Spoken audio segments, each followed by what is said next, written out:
என்னாகமத்திலே நாம் பார்க்கும் பொழுது when we look unto Numbers 25ஆம் அதிகாரம் 25th chapter 7-8 வசனங்கள் வாசிக்கலாம். 7th and 8th verse.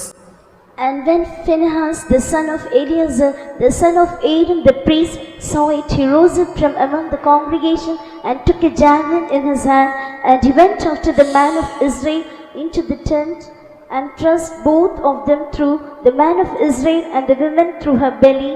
So the plague was stayed from the children of Israel. அதை ஆசாரியனாக ஆரோனின் குமாரனான எலெயாசாரின் மகன் பினேகாஸ் கண்டபோது அவன் நடு சபையிலிருந்து எழுந்து ஒரு ஈட்டியை தன் கையிலே பிடித்து, இஸ்ரவேலனாகிய அந்த மனிதன் வேசித்தனம் பண்ணும் அறையிலே அவன் பின்னாலே போய் இஸ்ரவேல் மனிதனும் அந்த ஸ்திரீயுமாக இருவருடைய வயிற்றிலும் ஈட்டி உருவி போக அவர்களை குத்தி போட்டான். அப்பொழுது இஸ்ரவேல் புத்திரரில் உண்டான வாதை நின்று போயிற்று. கர்த்தருடைய பரிசுத்த நாமத்துக்கு மகிமை உண்டாவதாக. May the God's name be glorified. இன்றைக்கு Bible study Phinehas. Today's Bible study is Phinehas. இன்றைக்கு பைபிள் ஸ்டடி பினகாஸ் குறித்து நாம் படிக்க போகிறோம். Today we are going to meditate about Phinehas. பைபிள்ல 2-3 பினகாஸ் குறித்து வேதம் சுட்டிக்காட்டுகிறது. And the Bible is depicting about 2 or 3 Phinehas. ஆனால் நாம் இப்பொழுது படிக்கிறதான பினகாஸ் பிரதான ஆசாரியனாகிய ஆரோனுடைய பேரன். And now you are going to study about the Phinehas, the son of Eleazar, the son of Aaron the priest, or the grandchild. எலெயாசாருடைய மகன். And he is the son of Eleazar. இவனை குறித்து நாம் படிப்பது நம்முடைய ஆவிக்குரிய வாழ்க்கைக்கு பிரயோஜனமாய் அமையும். And studying about him will be useful for our spiritual life.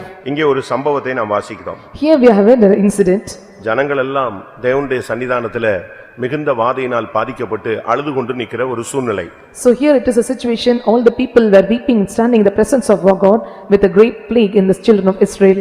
அந்த நேரத்தில் ஒரு தவறு நடக்கிறது. And at that time some wrong is happening. அந்த தவறை அவன் தட்டி கேட்கிறான், இல்லாவிட்டால் அந்த தவறுக்கு ஒரு நியாயம் செய்கிறான். And for that faults or mistakes he was asking for justice, and for doing as asking for the pleading. ஒவ்வொரு விசுவாசியும் ஒவ்வொரு ஊழியக்காரனும் இந்த நாட்களிலே ஒரு பினகாசாக மாற வேண்டிய ஒரு நேரம். It is a time that every servant of God and every believer have to be changed like a Phinehas. இவன் ஒரு ஆசாரியன். He is the priest. முதலாவது நாம் ஆசாரியர்களாக மாற்றப்பட வேண்டும். First of all we should be changed as a priest.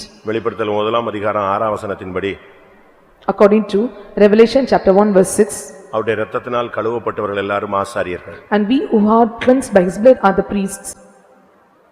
நம்மிடத்தில் அன்பு கூர்ந்து தமது இரத்தத்தினாலே நம்முடைய பாவங்களற நம்மை கழுவி தம்முடைய பிதாவாகிய தேவனுக்கு முன்பாக நம்மை ராஜாக்களும் ஆசாரியர்களும் ஆக்கின அவருக்கு மகிமையும் வல்லமையும் என்றென்றைக்கும் உண்டாயிருப்பதாக. ஆமென். என்றைக்கு ஒரு விசுவாசி இயேசுவின் இரத்தத்தினாலே கழுவப்படுகிறானோ அப்பொழுது அவன் ஆசாரியன் என்ற ஸ்தானத்துக்கு கொண்டு வரப்படுகிறான். When the believer is being cleansed by the blood of Jesus, he is coming to the state called a priest.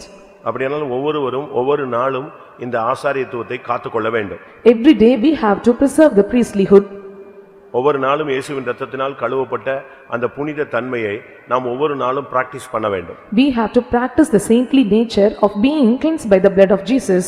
காலையில் எழுந்த உடனே கிறிஸ்து இயேசுவின் இரத்தத்தினாலே நாம் கழுவப்பட்டவர்களாய் மாற வேண்டும். In the morning, at the early morning when we are coming, we have to be cleansed by the blood of Christ Jesus. நம்முடைய வாழ்க்கையில் ஏதாவது தீங்குகள் இல்லாவிட்டால் பொல்லாப்புகள் தவறுகள் நடக்கும் பொழுது உடனடியாக இயேசுவின் இரத்தத்தினாலே கழுவப்பட்ட அனுபவத்தை மறுபடி பயிற்சி வைக்க வேண்டும். Again we have to be warned by the experience of being cleansed by the blood of Jesus Christ when we are followed after by the evil or wickedness.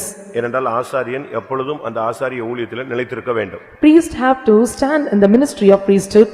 இங்கே இந்த பினகாஸ் ஒரு வித்தியாசமான மனுஷன். Here the Phinehas is a different person. ஒரு ஆசாரியன் சொன்னா அவனுக்குன்னு சில ஒரு பிரமாணங்கள் இருக்கிறது. When we say about a priest, he is having some laws. அதை மாத்திரம் செயல்படுத்திக் கொண்டு ஒரு கடமைக்கான ஒரு ஆசாரியனாய் அவன் வாழவில்லை. Working after only that law, as just for duty sake, he was not living as a priest. நீங்க பைபிள்ல படிச்சு பாத்தீங்கன்னா எவ்வளவோ ஆசாரியர்களை நம்ம பைபிள்ல படிக்கலாம். In scripture we are able to meditate or study about many priests. நியாயப்பிரமாண காலங்களில் இருந்ததான ஆசாரியர்கள். And the period of priests they have lived in the time of dispensation. நியாயாதிபதிகளுடைய காலங்களில் உள்ள ஆசாரியர்கள். And some of the priests who have lived in the period of the judges. ராஜாக்களுடைய காலங்களில் உள்ள ஆசாரியர்கள். Priests those who lived in the period of kings. ஆண்டவராகிய இயேசு கிறிஸ்து வாழ்ந்த காலங்களில் உள்ள ஆசாரியர்கள். Priests who lived in the days of Jesus Christ. இப்படி ரொம்ப வரை நம்ம பைபிள்ல படிச்சிட்டே வரலாம். We can meditate or study about many kind of priests in the Bible. அவங்க எல்லாம் ஒவ்வொரு ஸ்டைல்ல தான் போயிட்டே இருப்பாங்க. And they are going in different style. ஆனா இந்த பினகாஸ் மட்டும் இவங்களுடைய தன்மையிலிருந்து கர்த்தருக்காக விலகி நின்ற ஒரு ஆசாரியன். And Phinehas is the only one priest who was standing out of the nature and standing for God. பினகாஸ் என்று சொன்னால் தைரியமான தோற்றமுடையவன். And when we tell about Phinehas, he is the one having the boldly appearance. முதலாவது இந்த மார்க்கத்துக்கு நமக்கு தேவை தைரியம். In this way, the first thing which is needed is a boldness. இந்த மார்க்கம் பயமும் திகிலும் உள்ளவர்களுக்கு ஒத்து வராது. For this way is not attached to the people those are having the fear and troubles. பயமும் திகிலும் ஒரு மனுஷனுக்கு இருந்தா இந்த மார்க்கத்துல அவன் முன்னேறி போகவே முடியாது. If a person is having a fear or terror, he are not able to press forward in this way. நாம அத பைபிள்ல பல இடங்கள்ல பார்க்கலாம். We are able to see in many places in the Bible. ஒரு இடத்துல யுத்தத்துக்கு ஆயிரக்கணக்கான ஜனங்கள் வந்து நின்றார்கள். In certain place, thousands of people were gathered for a battle. நியாயாதிபதிகள் 7ஆம் அதிகாரத்தை நாம் பார்க்கும் பொழுது, When we look into Judges chapter 7, 32,000 பேர் யுத்தத்துக்கு வந்து நின்றதாக பைபிள் சொல்லுகிறது. Bible says 32,000 gathered for the war. அப்ப கர்த்தர் ஒரு வார்த்தை சொன்னாரு. And God is asking to utter a word. என்ன வார்த்தை சொல்லணும்? What was the word? பயமும் திகிலும் உள்ளவன் ஓடி போக கடவன். And he who have the fear and terror must flee away. எப்படி இருக்கும்? How would be? யுத்தத்துக்குன்னு வந்த ஜனங்களுக்குள்ள ஒரு அனௌன்ஸ்மென்ட் சொல்லி கர்த்தர் சொல்றார். And one who was coming to the far, the Lord is asking them to do a proclamation. அந்த வார்த்தையை கேட்ட உடனே After hearing the word, 22,000 பேர் ஓடி போய் விட்டார்கள். 22,000 fled away from the place. வந்தது 32,000. 32,000 gathered. ஓடுனது எத்தனை பேரு? How many have ran away? 22,000 பேர் ஓடிட்டான். 4ஆம் வசனம் வாசி. 3ஆம் வசனம் வாசி. Third verse. நியாயாதிபதிகள் 7:3. ஆகையால் பயமும் திகிலும் உள்ளவன் எவனோ அவன் திரும்பி கீலேயாத் மலைகளிலிருந்து விரைவாய் ஓடிப்போக கடவன் என்று நீ ஜனங்களின் செவிகள் கேட்க பிரசித்தப்படுத்து என்றார். அப்பொழுது ஜனத்தில் 22,000 பேர் திரும்பி போய்விட்டார்கள், 10,000 பேர் மீதியாய் இருந்தார்கள். எப்படி? ஒரு அனௌன்ஸ்மெண்ட் தான் பண்ணான். யாரையும் அடிக்கல, துன்பப்படுத்தல, ஒண்ணுமே சொல்லல. ஒரே வார்த்தை, பயமும் திகிலும் உள்ளவன் ஓடி போகிறான். அந்த செகண்டே 22,000 பேர் எஸ்கேப் ஆயிட்டாங்க. He did not beat or he did not persecute the people, just he made only one proclamation. Within a second, 22,000 fled away from the place. இயேசுவும் இந்த வார்த்தையை சொல்றார். Jesus said the same words. யோவான் எழுதின சுவிசேஷம் 6ஆம் அதிகாரத்தை பார்க்கும்போது, When we look into John chapter 6, அங்கே ஜனங்கள் உபதேசத்தை கேட்டு கஷ்டப்பட்டு பின்வாங்க ஆரம்பித்தார்கள். people after hearing the gospel of hard seeing, they had started to backslide. அப்பொழுது இயேசு சொன்னார். But Jesus said, யோவான் 6:67. 6:67 of John. அப்பொழுது இயேசு 12 நோக்கி நீங்களும் போய்விட மனதா இருக்கிறீர்களோ என்றார். அப்படின்னா என்ன அர்த்தம்? உனக்கு மனசு இருந்தா நீ எரிஞ்சிரு, ஓடணும்னா ஓடிடு. If you have a thought in your mind, you also can run away. ஏன்னா பயமும் திகிலும் கிறிஸ்தவ மார்க்கத்தினுடைய எதிரான சக்திகள். Fearfulness and affright are the thing which is contrary to the life of the Christian. எதுக்கும் பயப்படக்கூடாது. We should not fear for anything. மரணத்துக்கும் பயப்படக்கூடாது, பிசாசுக்கும் பயப்படக்கூடாது, செய்வனைக்கும் பயப்படக்கூடாது, உலகத்தில் உள்ள எந்த சக்திக்கும் நீ பயப்படக்கூடாது. ஏனென்றால் உலகத்தில் இருக்கிறவனிலும் உனக்குள் இருக்கிறவர் பெரியவர். We should not fear for death or any kind of problems or any kind of things in the world, and greater is he that in you than that is in the world. அனுபவம் பினகாஸ் என்று சொன்னால் தைரியமான தோற்றமுடையவன். When we tell about Phinehas, he is the one having the bold appearance. உங்களுடைய தைரியத்தை நீங்க எந்த சூழ்நிலையிலும் விடக்கூடாதுன்னு எபிரேயர்ல வேதம் சொல்லுகிறது. In Hebrews, the Bible says that you should not take hold of the boldness at any kind of situation. எபிரேயர் 10:35 பார்க்கும்போது, When we look into Hebrews chapter 10 verse 35, ஆகையால் மிகுந்த பலனுக்கு இதுவான உங்கள் தைரியத்தை விட்டு விடாதிருங்கள். எந்த சூழ்நிலையிலும் உன்னுடைய போல்ட்னஸ் நீ விடவே கூடாது. You should not leave or forsake the boldness at any kind of situation. நீ தனியா இருந்தாலும் சரி, ஒரு கூட்டத்தோடு இருந்தாலும் சரி, உனக்குள்ள தெய்வம் இருக்கிறார். You are alone or you may be in a group, the God is manifested inside you. அந்த அளவு உனக்கு எப்பொழுதும் தைரியம் இருந்துகிட்டே இருக்கணும். Such a boldness should have in you. ஒரு தீர்க்கதரிசியும் ஒரு வேலைக்காரனும் இருந்தாங்க. A prophet and servant of God were there. ஒரு நாள் காலையில தீர்க்கதரிசியுடைய வேலைக்காரன் வெளியே வர்றான். And the servant was coming early in the morning, coming outside. ஃபுல்லா military ரவுண்ட் ஆயிடுச்சு. And completely he was encamped by the military. அவன் கத்தி கூச்சல் போட்டு வீட்டுக்குள்ள ஓடிட்டான். And he was shouted and was entering inside the home. என் ஆண்டவனே, நம்மை சுத்தி ராணுவம் சூழ்ந்து இருக்கிறது, நம்ம என்ன செய்ய போறோம்னு கேட்டான். My Lord, encamping around us the military was saying, and what we are going to do further? தீர்க்கதரிசி என்ன சொன்னா? What the prophet replied, ஆண்டவரே, என் கூட இவன் இருக்கிறான் ஆண்டவரே, ஆனா இவன் கண்ணு திறக்கலையே. He is found with me, why his eyes was blinded? இவன் கண்ணு குருடலா இருக்கு. His eyes was blind. இவன் கண்ணை திறக்கணும் ஆண்டவரேன்னு சொன்னான். Open the eyes, he said. நீங்க எப்படி ஜெபம் பண்ணுவீங்க? How will you pray? உங்க பையன் வந்து உங்க பொண்ணோ வீட்டு வாசல்ல வெளியே வந்து சொல்றாங்க, ஐயோ வெளியே பெரிய பிரச்சனையா இருக்கு அப்படின்னா நீங்க என்ன சொல்லுவீங்க? கதவு மூடு, இழுத்து மூடுறாமாங்க. Your son and daughter is telling that there is a problem outside, what will you tell? You ask to close the door. சோத்ரம் சோத்ரம் சோத்ரம்னு அவனை விட நீங்க பயப்பட ஆரம்பிச்சிருவீங்க. And telling praise the Lord, and you fear more than him. இவன் சொன்னா என் கூடயே இருக்கிறான் ஆண்டவரே, இவன் கண்ணை என்ன செய்யுங்க திறங்க. And he said, so he is with me, open his eyes. Button கண் திறந்துருச்சு. His eyes were opened immediately. கண்ணு திறந்த பிறகுதான் தெரியுது இந்த தீர்க்கதரிசியை சுத்தி பர்சனலா இந்த வீட்டை சுத்தி யார் நிக்கிறா, அக்னி ரதமோ குதிரை நிக்குது. அதுக்கு பிறகுதான் அவன் தைரியமானான். Chariot of fire and horses were encamping around invisibly, then only he is able to understand it. உன்னை அவர் தனியாக இருக்க விடுகிறதில்லை. He will never leave you alone. அதனால இயேசு சொன்னார், நீங்க எல்லாரும் என்னை விட்டு ஓடிடுவீங்க, ஆனா என் பிதா என்னை தனியா இருக்க விடுகிறதே இல்ல. And Jesus said, so everyone flee away from me, but my Father will never leave me alone. முதலாவது ஒரு விசுவாசி தைரியம் உள்ளவனா இருக்கணும். First of all, a believer should be bold or courage. எந்த வார்த்தையும் உன்னை அசைச்சிர கூடாது. Any kind of words will not shake you. எந்த ஒரு சம்பவமும் உன்னை அசைச்சிர கூடாது. And any kind of situation or any incident which should not shake you. எந்த சூழ்நிலையும் உன்னை அசைச்சிர கூடாது. Any circumstances should not shake you. நீ எந்த சூழ்நிலையிலும் நீ மௌனமா இருந்து அமைதியா இருந்து சூழ்நிலையை ஜெயிக்கணும். You have to be silent in any kind of situation, but you have to overcome. உங்களால அப்படி இருக்க முடியுமா? Are you able to live like that? உங்களுக்கு அந்த தைரியம் இருக்கா? Are you having this confidence? இயேசு கிறிஸ்து ஒரு நாள் படகுல சீஷர்களோடு போன பொழுது அவர் இளைப்பாரி கொண்டிருந்தார். பெரிய பிரச்சனை, காத்து புயல் அடிச்சது. அவங்க போய் அவரை எழுப்பினாங்க. When Jesus Christ was traveling in a boat with the disciples, there was a great tempest. உங்களுடைய தைரியத்தை நீங்கள் காத்துக்கொள்ளுங்க. You have to keep your confidence. அதனால தான் பினகாஸ், அவங்க அப்பா அவனுக்கு பேர் வச்சான் பினகாஸ்னு சொல்லி, தைரியமான ஒரு ஆசாரியன். So his father was keeping his name as a Phinehas. He is the one who is a bold priest. இங்க என்ன நடந்தது? And what had happened here? இங்க ஒரு தவறு நடக்கு. Here was wrong was happening. இஸ்ரவேல் ஜனங்கள் ஒரு வேறுபாட்டின் ஜீவியம் உள்ளவர்கள். The people of Israelites are having the life of separation. அவங்களுக்கு தேவன் சொன்னாரு, The Lord said to them, நீங்க உலகத்து மனுஷரோட ஐக்கியமே வைக்க கூடாது. and you should not have any fellowship with the worldly people. அதோட சரியான அர்த்தம் சம்பந்தம் கலக்க கூடாது. The right thing is you should not have any marriage proposals. ஒரு தெளிவான வார்த்தையை கர்த்தர் சொல்றார். And the Lord is giving them a clear words. அப்போ அவங்களுக்கு அந்த பாதுகாப்பு இருந்துகிட்டே இருக்கு. And they are having the protection. ஆனா என்னாகும் 23ஆம் அதிகாரத்துல வந்தபோது, When we come to Numbers chapter 23, அங்கே ஒரு மனிதனை கொண்டு வந்து சபிக்கும்படியாக பாலாக் என்ற ராஜா பிரயாசப்படுகிறார். the king Balak is just taking steps to make a person to curse. இப்ப சபிக்க வந்த பொழுது When he come to curse, அந்த தீர்க்கதரிசினால சபிக்க முடியல.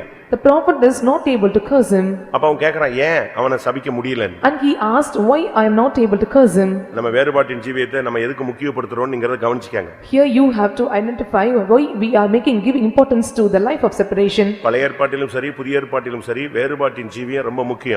In Old Testament or New Testament, the life of separation is very important. அப்போஸ்தலர் 2ஆம் அதிகாரத்துல பரிசுத்த ஆவி பெற்ற பின்பு முதல் தேவன் சொன்ன ஆலோசனை என்ன? And what was the counsel which was first mentioned in the Acts of the Apostles chapter 2? 40ஆம் வசனம் என்ன சொல்லுகிறது? What was the 40th verse is telling? இன்னும் அநேக வார்த்தைகளாலும் சாட்சி கூறி மாறுபாடுள்ள இந்த சந்ததியை விட்டு விலகி உங்களை ரட்சித்துக் கொள்ளுங்கள் என்றும் புத்தி சொன்னான். இதுதான் முதல் சொல்லப்பட்ட ஃபர்ஸ்ட் பிரசங்கம். And this was the first sermon which was given to them. பிரசங்கத்துல ஃபர்ஸ்ட் வார்த்தையே இதுதான், நீங்கள் மாறுபாடான சந்ததியை விட்டு விலகி உங்களை ரட்சித்துக் கொள்ளுங்கள். Save yourself from the untoward generation, and this is the first gospel. இந்த விஷயத்துல நீங்க ரொம்ப கவனமாக இருக்கணும். And you should take heed in this matter. நீங்க என்னாகம 23ஆம் அதிகாரத்துல In Numbers chapter 23, சபிக்கும்படியாக வந்ததான அந்த ஊழியன் என்ன செய்தான்? and the one priest who is one servant of God who come to curse, what he did do? அந்த ஜனத்தை சபிக்க முடியாததுக்கு ஒரு ரீசன் சொல்றான். And he was telling the reason for not able to curse the people. First reason. First reason. என்ன reason? What was the reason? 21 என்னாகம 23:9. 23:9 of Numbers. கண்மலை உச்சியிலிருந்து நான் அவனை கண்டு குன்றுகளிலிருந்து அவனை பார்க்கிறேன். அந்த ஜனங்கள் ஜாதிகளோட கலவாமல் தனியே வாசமாயிருப்பார்கள். இந்த செப்பரேஷன் லைஃப் தான் உன்னைய செய்வனையோ ஏவலோ பில்லி சூனியமோ சாபமோ தொடாம உன்னைய பாதுகாக்கிறது. This life of separation is preserving you from the sorcerers and witchcraft and all kinds of curses. கடைசி வரைக்கும் அவனால சபிக்கவே முடியல. Until the end he was not able to curse. இப்ப கிளம்புறா. He was departing. அப்ப அந்த ராஜா சொல்றான், எனக்கு உன்னை கூட்டி வந்ததனால எந்த பிரயோஜனமும் இல்ல. And the king is telling, there is no use of bringing you here. அப்ப நான் என்ன பண்றது? What I have to do? இந்த ஜனத்தை என்ன பண்ண முடியும்? What I want to do with these people? எவ்வளவு பவர்ஃபுல்லா இருக்காங்களே. Such a powerful people are they. காண்டாமிருகத்துக்கு பலன் இருக்கிறது. And they are having the strength of the unicorn. நான் எப்படி தான் இவங்களை ஓவர்கம் பண்றதுன்னு கேக்குறான். I was asking how to overcome these people. அவன் போகும்போது ஒரு வார்த்தை சொன்னா, While departing he uttered a word. இந்த ஜனங்களை பாவம் செய்ய வச்சிட்டா ஜெயிச்சிடலாம். If you are making the people to commit sins, we can overcome. நம்ம குடும்பங்கள்ல சில குடும்பங்கள் இன்னும் செய்வன இருக்கு. In some of the families still witchcraft are present. இன்னும் ஏவல்கள் இருக்கு. And still they have some problems of சில sorcery. குடும்பங்கள்ல பில்லி சூனியங்கள் இருக்கு. And they have the witchcraft problems. இன்னும் சில வீடுகள்ல பொல்லாத ஆவிகளுடைய கிராசிங் இருக்கு. And still they have the problems of the evil spirits. பொல்லாத ஆவிகளுடைய கிராசிங் வீட்டுல நுழைஞ்சு போயிட்டு வருது. And the crossing or moving of the evil spirits in the home. அதுக்கு காரணம் உன் ஜீவியத்துல இன்னும் நீ சரியான செப்பரேஷன் லைஃப்க்கு வரல. The reason is still you did not keep the life of separation. வந்துட்டேன்னா உள்ள வராது. If you come inside, it will not come and enter inside. அங்க என்ன நடந்தது? And what happened there? அந்த ராஜாட்ட போய் இந்த பிழையாம் ஒரு தப்பான ஆலோசனை சொல்லி கொடுத்துட்டு போயிட்டான். And Balaam was having a wrong counsel with the king. அவன் சொல்றான் இவங்க ஜாதிகளோடு கலந்துட்டாங்கன்னா ஃபெயிலியர் ஆயிடும். And if they are mixed with the group of the people, they will fail or they will be. இதத்தான் அவன் சொல்லி கொடுத்த ஒரு தவறான ஆலோசனை. And this was the wrong counsel he given to them. இது ஒரு பொல்லாத போதனை. And this was the wicked counsel.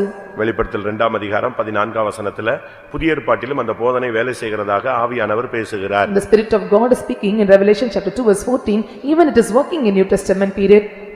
ஆகிலும் சில காரியங்களை குறித்து உன் பேரில் எனக்கு குறை உண்டு. விக்கிரகங்களுக்கு படைத்தவர்களை புசிப்பதற்கும் வேசித்தனம் பண்ணுவதற்கும் ஏதுவான இடரலை இஸ்ரவேல் புத்திரர் முன்பாக போடும்படி பாலாக் என்பவனுக்கு போதனை செய்த பிலேயாமுடைய போதகத்தை கைக்கொள்ளுகிறவர்கள் உன்னிடத்தில் உண்டு. வேசித்தனம் என்பது சாத்தான் வருகிறதுக்கு வாய்ப்புள்ள ஒரு வாசல். And fornication is the gate which Satan can enter inside. அதுல நீங்க கவனமா இருந்துட்டீங்கன்னா நீங்க தப்புவிக்கப்படுவீங்க. If you take heed in this, you will be escaped. இல்லனா பிசாசு உள்ள வர்றதுக்கு நீ கதவை திறந்து வைக்கிறேன்னு அர்த்தம். Or the meaning is that you are opening the door for the Satan to enter.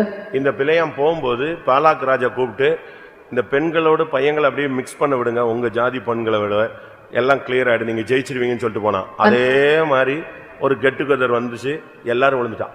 And Balaam is asking to Balak, and you ask all the men in your city, on the nation, to mingle with the girls in the city, and they did so, and there was a great spoil for them. என்னாகமம் 25:1-2. 25, first and second verse of Numbers. இஸ்ரவேல் சித்தீமிலே தங்கியிருக்கையில் ஜனங்கள் மோவாபின் குமாரத்திகளோடு வேசித்தனம் பண்ண தொடங்கினார்கள். அவர்கள் தங்கள் தேவர்களுக்கு இட்ட பலிகளை விருந்துண்ணும்படி ஜனங்களை அழைத்தார்கள். ஜனங்கள் போய் புசித்து அவர்கள் தேவர்களை பணிந்து கொண்டார்கள். இங்கதான் முதல் விழுகை தொடங்குகிறது. And here the first falling happened. எப்ப நம்முடைய வேறுபாட்டின் ஜீவியத்தை கெடுக்கிறோமோ அப்ப ஆட்டோமேட்டிக்கா பிசாசு சங்கார புசல் போல உள்ள வந்துருவான். When we corrupt this life of separation, as a destroyer, a Satan will enter. உன்னுடைய சொந்தம், உன்னுடைய நண்பர்கள், உன்னுடைய சூழ்நிலை, எந்த சூழ்நிலையிலும் நீ ஜாதிகளோடு கலக்க கூடாது. Your relatives, your friends, and in any kind of situation, you should not mingle with the Gentiles or people. என்னைக்கு ரட்சிக்கப்பட்டு அபிஷேகம் பண்ணப்பட்டாயோ நீ தேவாலயம். When you are anointed, when you are saved, you are the temple of God. அதுக்கு பிறகு விக்கிரகங்களோடு உனக்கு என்ன கிடையாது? பங்கு கிடையாது. And you will not have any portion with idols. நல்லா புரிஞ்சுக்கணும். You have to understand well. எப்பொழுது நீ ரட்சிக்கப்பட்டாயோ நீ ஒரு வெளிச்சம். When you are saved, you are light. நீ ஒரு ஒளி. You are light. அப்ப நீ உனக்கும் ஒளிக்கும் இருளுக்கும் என்ன கிடையாது? சம்பந்தமே கிடையாது. And there is no relation with the darkness and light. அதுக்கு பிறகு நீ வந்து எங்க அக்கா பையன், எங்க அக்கா பொண்ணு, எங்க மாமா பொண்ணு, எங்க பக்கத்து வீட்டு பொண்ணுன்னு நீ மாட்டி பையன் மாட்டிக்கிட்டு அப்படி இப்படின்னு சொன்னீங்கன்னா, அதுக்கு உங்க சொந்தங்கள், பெற்றோர்கள் இப்படி எல்லாம் நீங்க கை கொடுத்தீங்கன்னா ஆட்டோமேட்டிக்கா நீ பெரிய ஒரு டோரை யாருக்கு திறந்து வச்சிடற? பிசாசுக்கு திறந்து வச்சிடற. அதுக்கு பிறகு வந்துகிட்டு பாஸ்டர், பிரதர், ஜெபம் பண்ணுங்க, உபவாசம் போடுங்க, எங்க வீட்டுல ஏரியா பிரேயர் வைங்க, ஒன்னும் வேலை செய்யாது. If you say so that you are having any relationship with the relatives and you are opening the door for the Satan to enter inside, after that you should not ask or seek for the prayer from us. இங்க அப்படிதான் நடந்தது. And what happened here? இந்த ஜனங்கள் தவறை செய்ய ஆரம்பித்தார்கள். And these people started to commit wrong things. இந்த இடத்துல தான் பினகாஸ் யாருன்னு introduce ஆகறான். And here the Phinehas was introduced. அது வரைக்கும் அவன் எப்படி இருந்தான்? How he was till then? பலி செலுத்துறது, and he was making sacrifices, ரத்தம் தெளிக்கிறது, and sprinkling blood, தோல் உரிக்கிறது, and this was தோல் உரிக்கிறது, playing. இப்படி தான் அவன் செஞ்சிட்டு இருந்தான். And this is what he is meditating. ஆனா இப்போ என்ன நடந்துச்சு? And what had happened there? இங்கே ஒரு வேறுபாட்டின் ஜீவியத்தை ஜனங்கள் கெடுத்தபடினால, and the people have corrupted the life of separation, ஜனங்களுக்குள்ள வாதை வந்துருச்சு. and there was a great plague among the people. 9ஆம் வசனம் வாசிங்க. 9th verse. அந்த வாதையால் செத்தவர்கள் 24,000 பேர். சாவு வந்துருச்சு.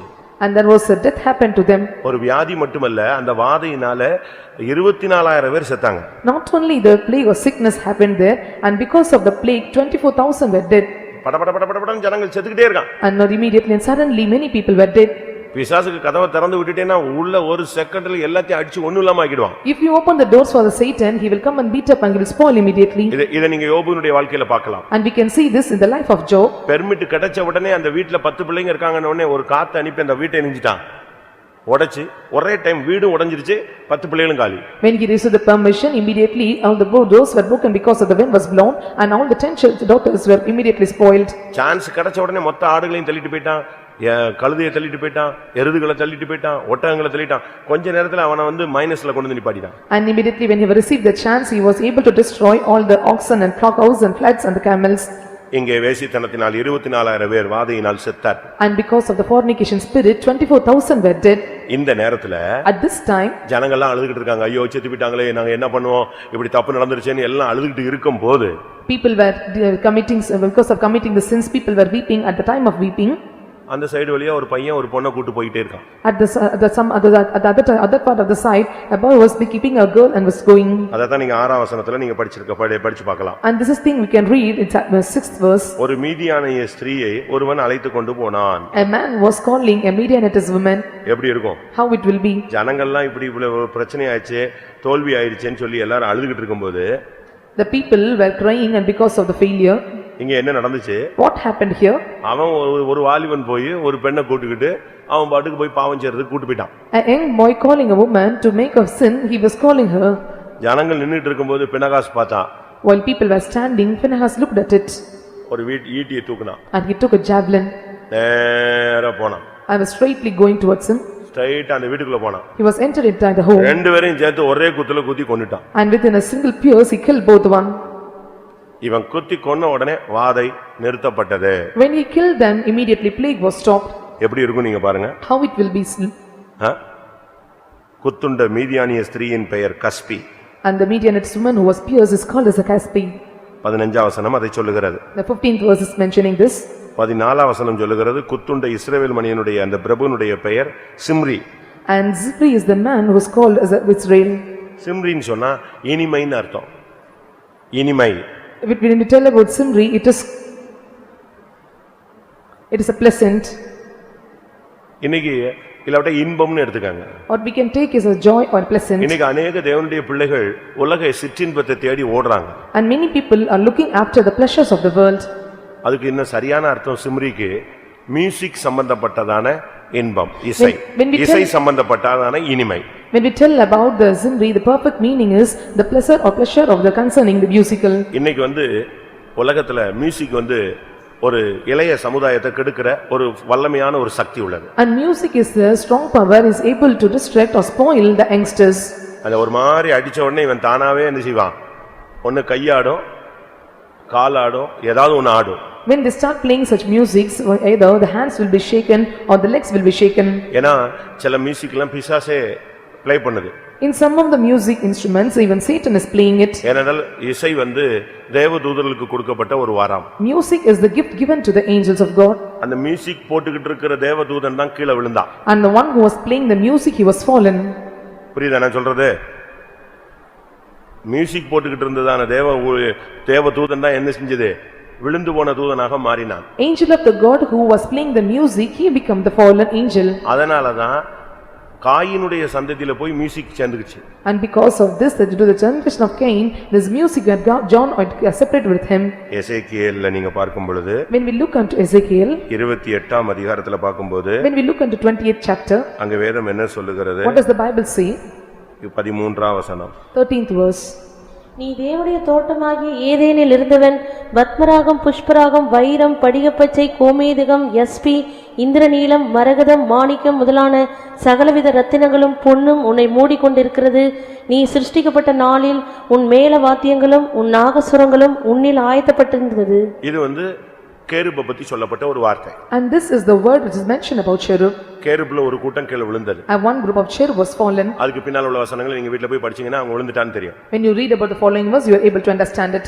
இந்த விழுந்து போன மியூசிக் சம்பந்தப்பட்டதான தூதன் தான் காயினுக்குள்ள உள்ள வர்றான். காயின் சந்ததிக்குள்ள வர்றான். And this fallen cherub are a group of people or this concerning the music instrument, and they are coming inside the Cain generation. ஆதியாகமம் 4:21. 4:21 of Genesis. அவன் சகோதரனுடைய பேர் யூபால் அவன் கிண்ணறக்காரர் நாகசுரக்காரர் யாவருக்கும் தகப்பனானான். இதனாலதான் இன்னைக்கு மியூசிக்ல பிசாசு ஃபுல் கண்ட்ரோல் எடுக்கிறான். Because of this, Satan is making full control over it. அந்த அடி அடிச்ச உடனே ஆடாதவன்லாம் ஆடுவான். When the music was beaten or played up, even those who was not shaken will be moved. இவன் ஆடுறானா இல்லையோ பிசாசு ஆடுது, அழகா ஆடுது. நீங்க இப்போ ஒரு மாதிரி அடிங்க, இங்க பிசாசு பிடிச்சாலும் ஆட ஆரம்பிச்சிருவாங்க. Even he dance or not, but Satan inside them will start dancing. Zimri, Zimri, அவன் ஒரு சிற்றின்ப பிரியன். and he is the one who is the filler of the pleasures. ஒரு தேவனுடைய பிள்ளை சிற்றின்ப பிரியனாய் மாறும் பொழுது நாம் தான் अनेक தோல்விகளுக்கு காரணம். And we become the reason for the failures, one who was entangled in the pleasures. இதை குறித்து நாம் 2 பேதுருல வாசிக்கும் பொழுது, When we look about this in 2 Peter, 2 பேதுரு 2 அதிகாரம் 13 வசனம், 2:13 of 2 Peter. இவர்கள் ஒரு நாள் வாழ்வை இன்பமென்றெண்ணி கரைகளும் லட்சிகளுமாயிருந்து உங்களோடு விருந்துண்கையில் தங்கள் வஞ்சனைகளில் உல்லாசமாய் வாழ்கிறவர்கள். இவங்க எப்படிப்பட்டவங்க? ஒரு நாள் வாழ்வை இன்பம் என்று எண்ணக்கூடியவர்கள். And they are the one counting or their day as a riot as a pleasure. இவர்கள் விருந்து உண்கையில் உல்லாசமாய் வாழ்கிறவர்கள். And when they have feast and they are living with pleasure. இப்போ என்னாகமம் 25:2க்கு வந்தீங்கன்னா, அவர்கள் விருந்துண்ணும்படி ஜனங்களை அழைத்தார்கள். And when we come to Numbers chapter 25:2, the people were called for the sacrifice of God. அதனாலதான் பெண்டிகாஸ்ட்ல இந்த get டுகெதர்லாம் கிடையாதுங்க. So we are not having any get together festival in Pentecost. ஏதாவது பிரேயர்னா get together வச்சுக்கலாம். When we have prayer, we can have some get together. சும்மா friends வந்தாங்க, சொந்தக்காரங்க வந்தாங்க, college பையங்க வந்தாங்க, கூட படிச்ச பிள்ளைங்க எல்லாம் வந்துச்சுங்க, அப்படி இப்படின்னு போய் கெட் டுகெதர் வச்சு கடைசில விழுந்து போனதுதான் சரித்திரம் ஜாஸ்தியாக இருக்கு. So there are many histories mentioning that because of the fallen happened, because of get together, because friends of college met with them. இங்க அதுதான் நடந்தது. And this was happened because of it. இந்த சிம்ரி போய் கஸ்பின் ஒரு பெண்ணை பிடிச்சிட்டு வந்தான். And Zimri was catching a woman called Kasbi. கஸ்பின் சொன்னா தவறுன்னு அர்த்தம். When we tell Hasbi, it is a meaning as a fault or wrong. இன்பமும் தவறும் இணையும் பொழுது அது தவறான இன்பமாக மாறிவிடுகிறது. When the pleasure and faults get joined together, it become a wrong sins. இங்க என்ன நடந்துச்சு? And what happened here? இந்த இடத்துல தான் இவன் போய் அவங்கள குத்தி கொன்னுட்டான். And at this place he pierced him and make them die.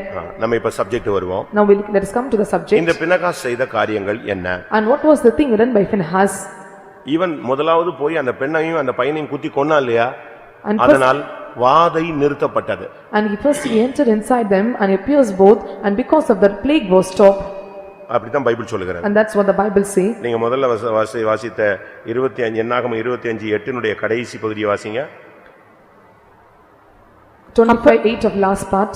அப்பொழுது இஸ்ரவேல் புத்திரரில் உண்டான வாதை நின்று போயிற்று. வாதை நிறுத்தினான். And the plague was stopped. ஒரு தேவனுடைய பிள்ளை உங்க குடும்பத்துல இருக்கிற வியாதி வாதை பிரச்சனையை நிறுத்தணும். And the children of God in your family must stop the plagues and problems and curses in your family. அதான் முக்கியம். And that was very important.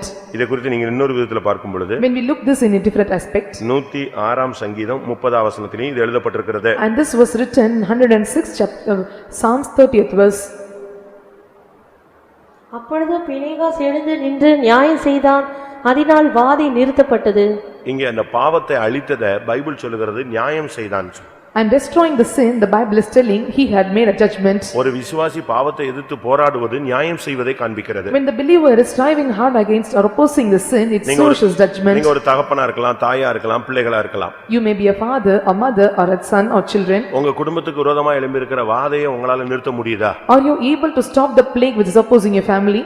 இந்த பினகாஸ் அவன் வாதையை நிறுத்தக்கூடியவன். Phinehas was the one who was able to stop or stay the உன் plague. குடும்பத்துல போராடி கொண்டிருக்கிற வல்லமையை நிறுத்த நீ கர்த்தருக்காக ஒன்றை செய்ய வேண்டும். You have to do certain things for the Lord for the plague to be stopped in your family. இதை இன்னொரு விதத்துல பார்க்கும் பொழுது, When we see in a different aspect, Bible என்ன சொல்லுகிறது? what does the Bible say? என்னாகமம் 25:11 இவன் தேவனுடைய உக்கிரத்தை திருப்பினான், நிறுத்தினான். And 25:11 of Numbers is saying that he have consumed the jealousy of God. ஏனென்றால் நம்ம மேல் அறிஞ்சோ அறியாமலோ பல நியாய தீர்ப்புகள் இருக்கிறது. Knowingly or unknowingly, many judgment was placed upon us. உங்க தகப்பன் மூலமோ, தாய் மூலமோ, பிள்ளைகள் மூலமோ, நம்முடைய செயல்கள் மூலமோ சில நியாய தீர்ப்புகள் நம்ம மேல நிக்கலாம். And some of the judgment may stand upon us because of the father or mother or children. ஒரு ஊழியக்காரன் இல்லாட்ட ஒரு விசுவாசி, ஒரு தகப்பன் என்ன செய்யணும்? அந்த தேவனுடைய கோபத்தை, அந்த நியாய தீர்ப்பை நிறுத்தணும். A servant of God or a father, what he have to do? They have to stop the judgment upon us. ஆண்டவரே மன்னியும், என் புருஷனை மன்னியும், என் பிள்ளைகளை மன்னியும், என் மனைவியை மன்னிக்கணும்னு. அப்படி ஜெபிக்காம நம்ம இப்ப எப்படி ஜெபிக்கிறோம்? ஆண்டவரே என் புருஷனை சந்தியும், கைய காலை ஓடிச்சிடும், இப்படி ஜெபிச்சா அது எப்படி ஒர்க் அவுட் ஆகும்? And these days we are praying that I have to wake up the hands and legs of my husband. You have to pray, make my husband to forgive. என்னாகமம் 25:11. 25:11 of Numbers. நாளின் எரிச்சலில் இஸ்ரவேல் புத்திரரை நிர்மூலமாக்காதபடிக்கு ஆசாரியனாகிய ஆரோனின் குமாரனான எலெயாசாரின் மகன் Phinehas என் நிமித்தம் அவர்கள் நடுவில் பக்தி வைராக்கியம் காண்பித்ததினால் இஸ்ரவேல் புத்திரர் மேல் உண்டான என் உக்கிரத்தை திருப்பினான். தேவனுடைய ஜட்ஜ்மெண்ட் வந்துருச்சுனா அதை ஒருத்தன் போய் நிறுத்தணும். When the judgment of God comes, we have to stop immediately. இப்ப தகப்பன் ஒரு பிள்ளை அடிக்கிறான்னா அம்மா என்ன செய்வாங்க? If the father is beating a son, what the mother will do? என்ன செய்வாங்க? அடிக்காதீங்கன்னு குறுக்க போவாங்க. இல்ல இவங்க தான் போட்டு கொடுத்திருந்தாங்கன்னு என்ன செய்வாங்க? அடி சாவட்டு சா அப்படினு சொல்லுவோம். அப்படிதான். And they will tell do not beat, or if they have given this mistake and they ask them to beat. எப்படி? தகப்பனுடைய உக்கிரத்தை, தேவனுடைய உக்கிரத்தை ஒரு தேவனுடைய பிள்ளை போய் தடுத்து நிறுத்தணும். வேண்டாம் ஆண்டவரே ஒரு தினம். அப்படிதான் மோசே செஞ்சான். Indignation of the father should be converted by the son of God. ஆண்டவர் ஒரு இடத்துல சொன்னாரு, நீ விலகி வா, இந்த ஜனத்தை எல்லாம் நிஞ்சிடுறேன், ஒரே நிமிஷத்துல அதம் பண்ணிடுறேன். At one place God is instructing him, you come away, I will destroy the people. மோசே என்ன சொன்னான் தெரியுமா? What the Moses replied? என் பேரை வேணா என்ன செய்யுங்க, கிறுக்கி போடுங்க. Blot my name even. நீங்க இவங்களை கானானுக்கு கொண்டு போறேன்னு சொல்லி எகிப்தில இருந்து அற்புதம் செஞ்சு கொண்டு வந்தீங்க.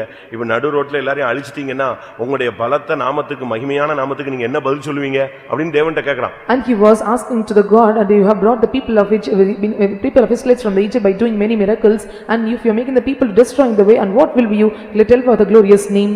தேவனுடைய உக்கிரத்தை நாம் திருப்ப வேண்டும். And we have to change the violence of Lord. அப்படினா சரியான அர்த்தம் என்ன? What was the right meaning for it? 106ஆம் சங்கீதம் 23ஆம் வசனத்துல மோசே தேவனுடைய உக்கிரத்தை திருப்பினான் என்று அங்கே சொல்லப்பட்டிருக்கிறது. In 106:23 verse we are able to see he was able to turn away the violence of God. ஆகையால் அவர்களை நாசம் பண்ணுவேன் என்றார். அப்பொழுது அவரால் தெரிந்து கொள்ளப்பட்ட மோசே அவர்களை அவர் அழிக்காதபடிக்கு அவருடைய உக்கிரத்தை ஆற்றும் பொருட்டு அவருக்கு முன்பாக திறப்பின் வாயிலே நின்றான். பைபிள்ல நீங்க நல்லா படிச்சு பாத்தீங்கன்னா திறப்பின் வாசல்ல நின்ன ஒரே ஆள் யார்தான்? மோசே ஒரு ஆள் தான். In the Bible we are able to see only one person who was standing in the gap of breach is Moses. அப்ப திறப்பின் வாசல்ல நின்னதுனால தான் அந்த ஜனத்துக்கு மேல நியாயத்தீர்ப்பு வராம உக்கிரத்தை வந்திஞ்சானா திருப்பிட்டான். He stood before the breach or gap of the Lord, so he was able to turn away the wrath or violence of the people. இவன் நின்ன உடனே கர்த்தர் சொன்னாரு, சரி நான் ஜனத்தை அழிக்க மாட்டேன் விடுன்ட்டார். When he stood, immediately God replied, I will not destroy the people. நீங்க அப்படி யாராவது நிக்கிறீங்களா? Or the people are standing like this. உன்னுடைய வீடு ஒரு திறப்பின் வாசலாய் மாற வேண்டும். Let your home be changed as a standing in gap. உன்னுடைய படுக்கை அறை ஒரு ஜெப அறையாய் திறப்பின் வாசலாய் மாற வேண்டும். And your praying your house, the living room should be changed as a prayer home. உன்னுடைய ஜெப நேரங்கள் தேவனுடைய உக்கிரத்தை திருப்பக்கூடியதாய் அமைய வேண்டும். All your prayer time should be able to change as a violence of fire. ஒன்று, அவன் பாவத்தை எதிர்த்து போராடினான். One, he was striving hard with the sin. இரண்டாவது, வாதையை நிறுத்தினான். He was stopping the plague.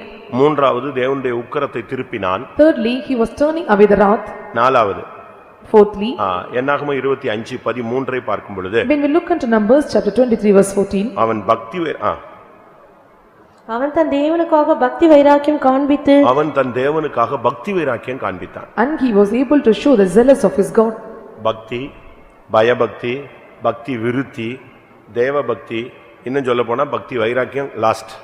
Godliness or the zeal of God or godly nature, and these are the things that last is zeal of God. பக்தி வளர்ச்சி அடைஞ்சு எங்க போய் நிக்கும்? வைராக்கியமா மாறிடும். And godliness is step by step is changing into zealous of God. நம்ம எல்லாம் எத்தனை பேர் பக்தி வைராக்கியமா இருக்கிறோம்? And how many are found as a zeal for God? நமக்குள்ள எத்தனை பேருக்கு பக்தி வைராக்கியம் இருக்கு? How many of them have a zeal of godliness? எழுதி வச்சுக்கங்க. You write in your note. பக்தி வைராக்கியம் உள்ளவன் மட்டும்தான் தன்னை சுத்திரிச்சுக்கிட்டே இருப்பான். And those who are having the zeal of God will keep sanctifying. பக்தி வைராக்கியம் இல்லாதவனுக்கு சுத்திரிப்பே வராது. If he is not having the zeal of God, he will not get the sanctification. திரும்பவும் சொல்றேன். Once again I repeat. பக்தி வைராக்கியம் உள்ளவன் எப்பொழுதும் தன்னை சுத்திரிச்சுக்கிட்டே இருப்பான். And one is having the zeal of God will keep sanctifying. சுத்திரிப்புனா எப்படி? What is the meaning of sanctification? வைராக்கியமா செய்வான். And we will do with zealous. பிடிச்சா அதிலேயே நிப்பான். And if he is holding, he will stand in that. யோவான் எழுதின சுவிசேஷத்துல நாம் பார்க்கும் பொழுது When we look into the gospel to Saint John, அங்கே இயேசு கிறிஸ்து தன்னுடைய பக்தி வைராக்கியத்தை காண்பித்தார். and Jesus was showing his zealous, என் பிதாவின் வீட்டை குறித்த பக்தி வைராக்கியம் என்னை பட்சித்தது என்று இயேசு பேச ஆரம்பித்தார். and Jesus was starting to speak and concerning my father's house, the zealousness, and it consumed me. 2ஆம் அதிகாரம் 17ஆம் வசனம். 2:17. யோவான் 2:17. அப்பொழுது உம்முடைய வீட்டை குறித்து உண்டான பக்தி வைராக்கியம் என்னை பட்சித்தது என்று எழுதியிருக்கிறதை அவருடைய சீஷர்கள் நினைவு இந்த கூர்ந்தார்கள். பக்தி வைராக்கியம் வந்த பொழுது அவர் சாட்டை உண்டு பண்ணிட்டு ஆலயத்துல இறங்கிட்டார். And when he got the zeal of him, he was taking the wipe and he was able to beat in the temple. அத 15ஆம் வசனத்துல நீங்க பார்க்கலாம். And this we can see in the 15th உள்ள verse. இறங்கி வந்த உடனே When he was departed immediately. அன்னைக்கு தான் ஆலயத்துல ஒரு பெரிய சுத்திரிப்பு உண்டான. And there was a great sanctification took place in the temple. காசு கடைக்காரன் உள்ள உட்கார்ந்திருந்தான். And many money makers were sitting inside. அடுத்து புறா விக்கிறவன் உட்கார்ந்திருந்தான். And one who was selling the doves were sitting. அடுத்து ஆடு மாடு விக்கிறவன் உட்கார்ந்திருந்தான். And one who was selling ox and sheep were sitting. இயேசு இத பார்த்து ஆச்சரியப்பட்டாரு. Jesus looking at them were amazed. என் வீட நீங்க எப்படி பண்ணிட்டீங்க? என் வீட என்ன இப்படி பண்ணிட்டீங்க? And what you made my home or temple? அடிச்சு உடைச்சு தூக்கி எறிஞ்சு கவுத்திட்டார். And he was beating and he was overthrowing everything. நீங்களே தேவனுடைய ஆலயம். You are the temple of God. சரியான பக்தி வைராக்கியம் உள்ளவன் தன்னை சுத்திரித்து கொண்டே இருப்பான். One who is having a zeal of God, he will keep sanctifying. மத்தவனை சுத்திரிக்கிறது அல்ல. And is not sanctifying others. மத்தவனை சவுக்குல அடிக்கிறது அல்ல. It is not beating others. உன்னை நீயே தண்டிக்கிறது. You have to punish yourself. நம்மை நாமே நிதானித்தறிந்தால் நியாயம் தீர்க்க படம். If we examine ourselves, we will not be judged. நீ உன்னை நீயே சரிப்படுத்தணும். You have to right உன்னையே yourself. சுத்திரிக்கணும். You have to sanctify yourself. உனக்குள்ளே ஒரு வைராக்கியம் உண்டாகணும். And there should be zealousness inside you. பாவத்தை எதிர்க்கிற விஷயத்துல, And in opposing the sin, பரிசுத்தமா ஜீவிக்கிற விஷயத்துல, in living in the life of holiness, உபவாசம் எடுக்கிற in taking விஷயத்துல, fasting, ஜெபிக்கிற விஷயத்துல, in time of praying, தேவ சமூகத்துக்கு போற விஷயத்துல, coming to the presence of God, அதிகாலையில எழும்புற விஷயத்துல, getting up early in the morning. உன்னை இன்னொருத்த வச்சிட்டு தள்ளிக்கிட்டே இருக்க கூடாது. எழும்பு, உட்காரு, ஜெபம் பண்ணு, முழங்கால் போடு, கண்ணை மூடு. இப்படியே தள்ளிட்டு இருந்தா அதுல என்ன பிரயோஜனம்? If some others is pushing you to pray and stand on nails, what is the use of it? நீயா எழும்பணும். You must stand yourself. நீயா உன் வீட திறப்பின் வாசலா மாத்தணும். And you have to make your home as such a gas standing in gap. நீயே தேவனுடைய ஆலயம். You are the temple of God. நீ மத்தவனை பார்க்க கூடாது. You should not look unto others. நீங்க வேணா படிச்சு பாருங்க. And you read and see. அங்க மோசே இருந்தான். Moses was there. அங்க ஆரோன் இருந்தான். Aaron was there. அங்க எலியாசர் இருந்தான். And Eleazar was there. இன்னும் ஆயிரக்கணக்கான பேர் இருந்தாங்க. Many thousands of people were found. அவங்க எல்லாம் அப்படி நின்னுகிட்டு ஐயோ எல்லாம் செத்துக்கிட்டே இருக்காங்களே இந்த பாட்டு தான் பாடிட்டு இருந்தான். And they were singing the song, everyone is dying. இவன் ஒருத்தன் தான் எதை எடுத்தான்? ஈட்டியை தூக்குனான். And who was the one? He was the one who was taking the javelin. யாரு எழும்பணும் இல்ல, நீ எழும்பு. No one have to rise up, you have to rise up. நீ ஒரு ஆள் சரியாகும், எல்லாமே சரியாகும். If you correct yourself, everyone will be set straight. ஒரு இயேசு தான் இந்த முழு உலகத்துக்கு ரட்சிப்பாய் A மாறினார். single Jesus become a savior of this world. இயேசு சொல்றார், நான் வந்தேன் ஒருவனும் இல்லை என்று ஆச்சரியப்பட்டேன். நான் அப்படிலாம் நான் என்ன செஞ்சேன்? ஒரே ஆளைய மிதித்தேன். And what Jesus said, then I was exclaimed, I was amazed about none was found there, and I was the single person was bringing the temple. யாரு வந்தாலும் வராட்டாலும் நீ ஈட்டியை எடு, கர்த்தருக்காக பக்தி வைராக்கியமா நில்லு. 4 மணிக்கோ 3 மணிக்கோ 2 மணிக்கோ ராத்திரியிலே முதல் சாமத்தில் எழுந்து உன் கைகளை ஏறெடு. மூச்சித்து கிடக்கிற உன் பிள்ளைகளுடைய பிராணனுக்காக உன் கைகளை ஏறெடு. உன் கண்ணின் கருப்பு வெளியே சும்மா இருக்க ஒட்டாதே. Even others were standing or not, you have to stand with zeal, and you have to get up with zeal, and you have to stand in the gap in the presence of God. You have to pray with tears, and you have to stand in the first watch of the night. நம்ம என்ன நினைக்கிறோம்? And what we are thinking? எல்லாரும் எழும்பிட்டாங்களா? இல்லையா? சோத்ரன்னு கண்ண மூடிக்குவோம். If all are sleeping and if no one was sleeping, and you are closing your eyes and sleep. அப்படி அல்ல. It is not like that. உனக்குள்ள ஒரு விதை இருக்கு, நித்திய ஜீவனுடைய விதை. And there is a seed of eternal life inside you. அது உனக்குள்ள வளரணும். It should grow in you. உனக்குள்ள துளிர் விடணும். It should sprout in you. உனக்குள்ள அது பூக்கணும். It should flourish in you. உனக்குள்ள அது காய்க்கணும். And it should flower in you. உனக்குள்ள அது கனியாய் மாறணும். And it should become a fruit inside you. இந்த இடத்துல பாருங்க, இயேசு தனியா நின்னு தான் அந்த வேலையை செஞ்சாரு. And here standing, as Jesus was standing as a fruit was doing this இந்த work. இடத்துல பினகாஸ் தைரியமா நின்னான். And Phinehas was standing with confidence here. அதுக்கு தான் நமக்கு அபிஷேகம். So we have received an anointing. நம்ம என்ன நினைக்கிறோம்? பரலோகத்துக்கு போறதுக்கு தான் நமக்கு அபிஷேகம் கிடைக்கணும். அது கரெக்ட். ஆனா அதே நேரத்துல அபிஷேகத்தினால நீ பக்தி வைராக்கியமா நிக்கணும். And what we are thinking, only to go to the heaven we have received the anointing, we have to stand for zeal. That's the reason of anointing. இன்னைக்கு अनेகர் அபிஷேகம் சும்மா கைத்தட்டி அபிஷேகத்தை அந்நிய பாஷை பேசுறதுக்கு நினைச்சிட்டு இருக்கான். Many are thinking that filling an anointing it means we have to speaking in unknown tongues. அதெல்லாம் கரெக்ட். That is correct. ஆனா அபிஷேகத்தினுடைய இன்னொரு காரணம் நீ பக்தி வைராக்கியம் உள்ளவனாய் மாறணும். The reason for the anointing is you must become a person of zealous. யெகூவுக்கு ஒரு அபிஷேகம் கிடைத்தது. There was a anointing for Jehu. அந்த அபிஷேகம் கிடைச்ச உடனே While he received the anointing, வெளியே வந்து ரதத்துல ஏறிட்டான். was coming out and was riding in the chariot. எதிர எல்லாரும் வந்து சமாதானமா இவன் சொல்றான், பாவத்தோட எனக்கு என்ன சமாதானம், தள்ளி போன்னு சொல்றான். And he was asking either peace, and he was telling that what's the relation with the sin? பாவத்தோட எனக்கு என்ன சமாதானம்? And what is the peace with with sin வேசித்தனத்தோட எனக்கு என்ன சமாதானம்? and why I should have peace with this fornication பில்லி சூனியத்தோட நான் எப்படி சமாதானமா and இருப்பேன்? how I am able to be in peace with the witchcraft. நான் பக்தி வைராக்கியத்துல வந்துட்டு இருக்கேன். I was coming with zeal. வாசிங்க 2 ராஜாக்கள் 9ஆம் அதிகாரம் 22ஆம் வசனம். 9:22 of 2 Kings. யோராம் யெகூவை கண்டவுடனே யெகூவே சமாதானமா என்றான். அதற்கு யெகூ, உன் தாயாகிய ஏசபேலின் வேசித்தனங்களும் அவருடைய பில்லி சூனியங்களும் இத்தனை ஏராளமா இருக்கையில் சமாதானம் ஏது என்றான். அவன் சொல்றான், இவன் பக்தி வைராக்கியமா அபிஷேகத்துல புறப்பட்டு வர்றான். இப்போ ஒருத்தன் கேக்குறான் சமாதானமான. அவன் சொன்னா பில்லி சூனியத்தோட எனக்கு என்னடா சமாதானம்? With zeal and anointing he was departing and coming to the place and he was asking what is the peace with the whoredoms and the fornication வேசித்தனத்தோட எனக்கு என்ன சமாதானம்? and what is the peace with whoredoms? ஓடியே போய்ட்டான். And he fled away. அது மாத்திரமல்ல, and not only that, இந்த அபிஷேகம் அவனை எப்படி மாத்திருச்சு? and how this anointed changed him. அடுத்து ஒருத்தன் வந்தான். And next person come. அவன் இவனை பார்த்து looking unto him. அவனை பார்த்த உடனே இவன் கேட்டான். And looking unto him he asked the question, என் கூட வரியான்னு கேட்டான். will you come with me? அப்படி வரணும்னா உன் இருதயம் செம்மையா இருந்தா என் கூட வாங்க. If your heart is upright you can come accompany me. யோனதாப் அப்படினு ஒருத்தன் வந்தான். And a person called Jonadab have come. யோனதாப்பை பார்த்த உடனே யெகூ கேட்டான். And looking unto Jonadab Jehu asked, யோனதாப்பே உன் இருதயம் செம்மையா இருக்கா? or your heart upright as Jonadab? எப்படி இருக்கும்? How it will be? என் இருதயம் உன் இருதயத்தோட கரெக்டா இருக்கு. ஆனா உன் இருதயம் என் இருதயத்தோட கரெக்டா இருக்கா? Your heart is with my high heart, whether my heart is right with your heart? யோனதாப் சொன்னான், ஆமான். And Jonadab replied, yes. உன் இருதயமும் என் இருதயமும் கரெக்டா இருந்தா வா ஏறு, ரதத்துல ஏறுனா. If your heart and my heart is upright, you can ride up in the chariot. அப்பதான் சொன்னான், நீ என் கூட வந்து எனக்கு இருக்கிற பக்தி வைராக்கியத்தை பாருன்னு சொன்னான். You come with me and look the zeal of God. 2 ராஜாக்கள் 10ஆம் அதிகாரம் 15-16 மட்டும் வாசிங்க. 2 Kings chapter 10 verse. நீ என்னோட கூட வந்து கர்த்தருக்காக எனக்கு இருக்கிற பக்தி வைராக்கியத்தை பார் என்றான். எப்படி? 2 ராஜாக்கள் 10-16ல இந்த வார்த்தை சொல்லப்பட்டிருக்கிறது. And this is a word which is mentioned 2 Kings chapter 10 verse 16. என்னோடு கூட வந்து எனக்கு இருக்கிற பக்தி வைராக்கியத்தை நீ பாரு. Come and see with me the zeal of God. அந்த பக்தி வைராக்கியத்துல தான் எசபேல் எல்லாம் அடிச்சு தூக்கி மிதிச்சு நொறுக்கி போட்டு போனான். And because of this zeal of God he is able to break away the Jezebel spirit. இதனால என்ன நடந்தது? And because of this what had happened? என்னாகமம் 25:13 பார்க்கும் பொழுது, when we look unto Numbers chapter 25 verse 13, அங்கே சொல்லி இருக்கிறது, அவனுக்கு நித்திய ஆசாரிய பட்டம் கிடைத்தது. and because of this he is able to receive a priestly order mitre. எப்படிப்பட்ட ஒரு காரியம் பாத்தீங்களா? And see what kind of thing was received. நம்ம எப்பொழுதுமே ஆசாரியர்களாய் இரத்தத்தினால் கழுவப்பட்டவர்களாய் நித்திய ஆசாரியர்களாய் இருக்க வேண்டும். And we should be always the everlasting priesthood as a priest who was cleansed. அது மாத்திரமல்ல, Not only that, என்னாகமம் 31 பார்க்கும் பொழுது, when we look unto Numbers chapter 31, இவனுடைய காரியங்களை பார்க்கும் பொழுது, when we look unto his deeds and works, இவன் யுத்தத்துக்கு போகக்கூடியவன். and he was the one going for war. இவன் ஒரு சில பொறுப்புகளை வைத்திருந்தான். And he had some responsibility. என்னாகமம் 31:6. 31:6 of Numbers. மோசே அவர்களையும் ஆசாரியனாகிய எலெயாசாரின் குமாரன் பினேகாசையும் யுத்தத்திற்கு அனுப்புகையில் அவன் கையிலே பரிசுத்த தட்டுமுட்டுகளையும் தொனிக்கும் பூரிகைகளையும் கொடுத்து அனுப்பினான். இப்போ ஒரு யுத்தம் தொடங்குது. A battle was started. இப்போ யுத்தம் கிளம்பும்போது, when they were starting for the war, அதுக்கு இப்ப முன்னால இவன் தான் ஆசாரியனா நிக்கிறான். and he was standing as a priest before them. அப்ப மோசே அவனை அனுப்பும்போது என்ன சொல்றான்? when Moses was sending, what did he say?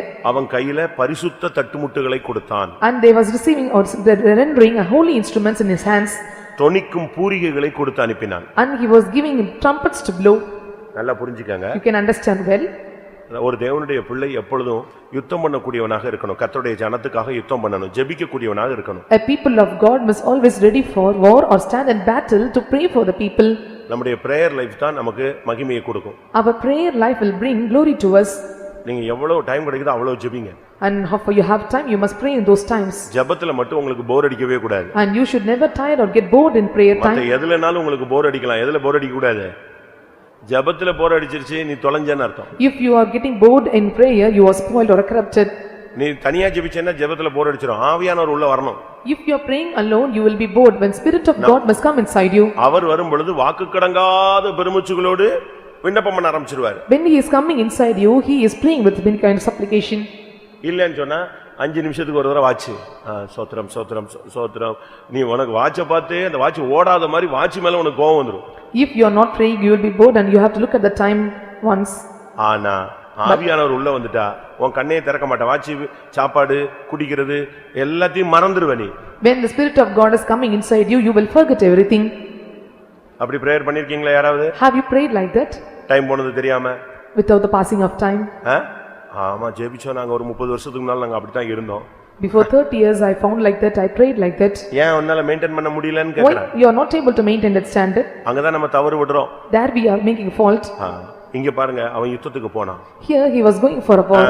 நான் போக மாட்டேன்லாம் சொல்லல. He did not say I will not go. யுத்த நேரத்தில் யுத்தத்துக்கு போகலன்னா உன் வாழ்க்கையில நீ தோல்வியை சந்திப்பாய். At the time of war, if you are not going, you will meet failures. ராஜாக்கள் யுத்தத்துக்கு போகிற ஒரு காலம்னு ஒரு காலம் இருந்துச்சு. And there was a time period where the kings have to go for war. அந்த நேரத்துல யுத்தத்துக்கு யாரு போகல? At that time who did not go for war? தாவீது போகல. David did not go. அதனால அவனுடைய வாழ்க்கையில முதல் அடி வாங்குனது அங்கதான் வாங்குனான். And because of that he was receiving the first beating in his life. வாசிங்க 2 சாமுவேல் 10:1. 11ஆம் அதிகாரம் 1ஆம் வசனம். 11:1.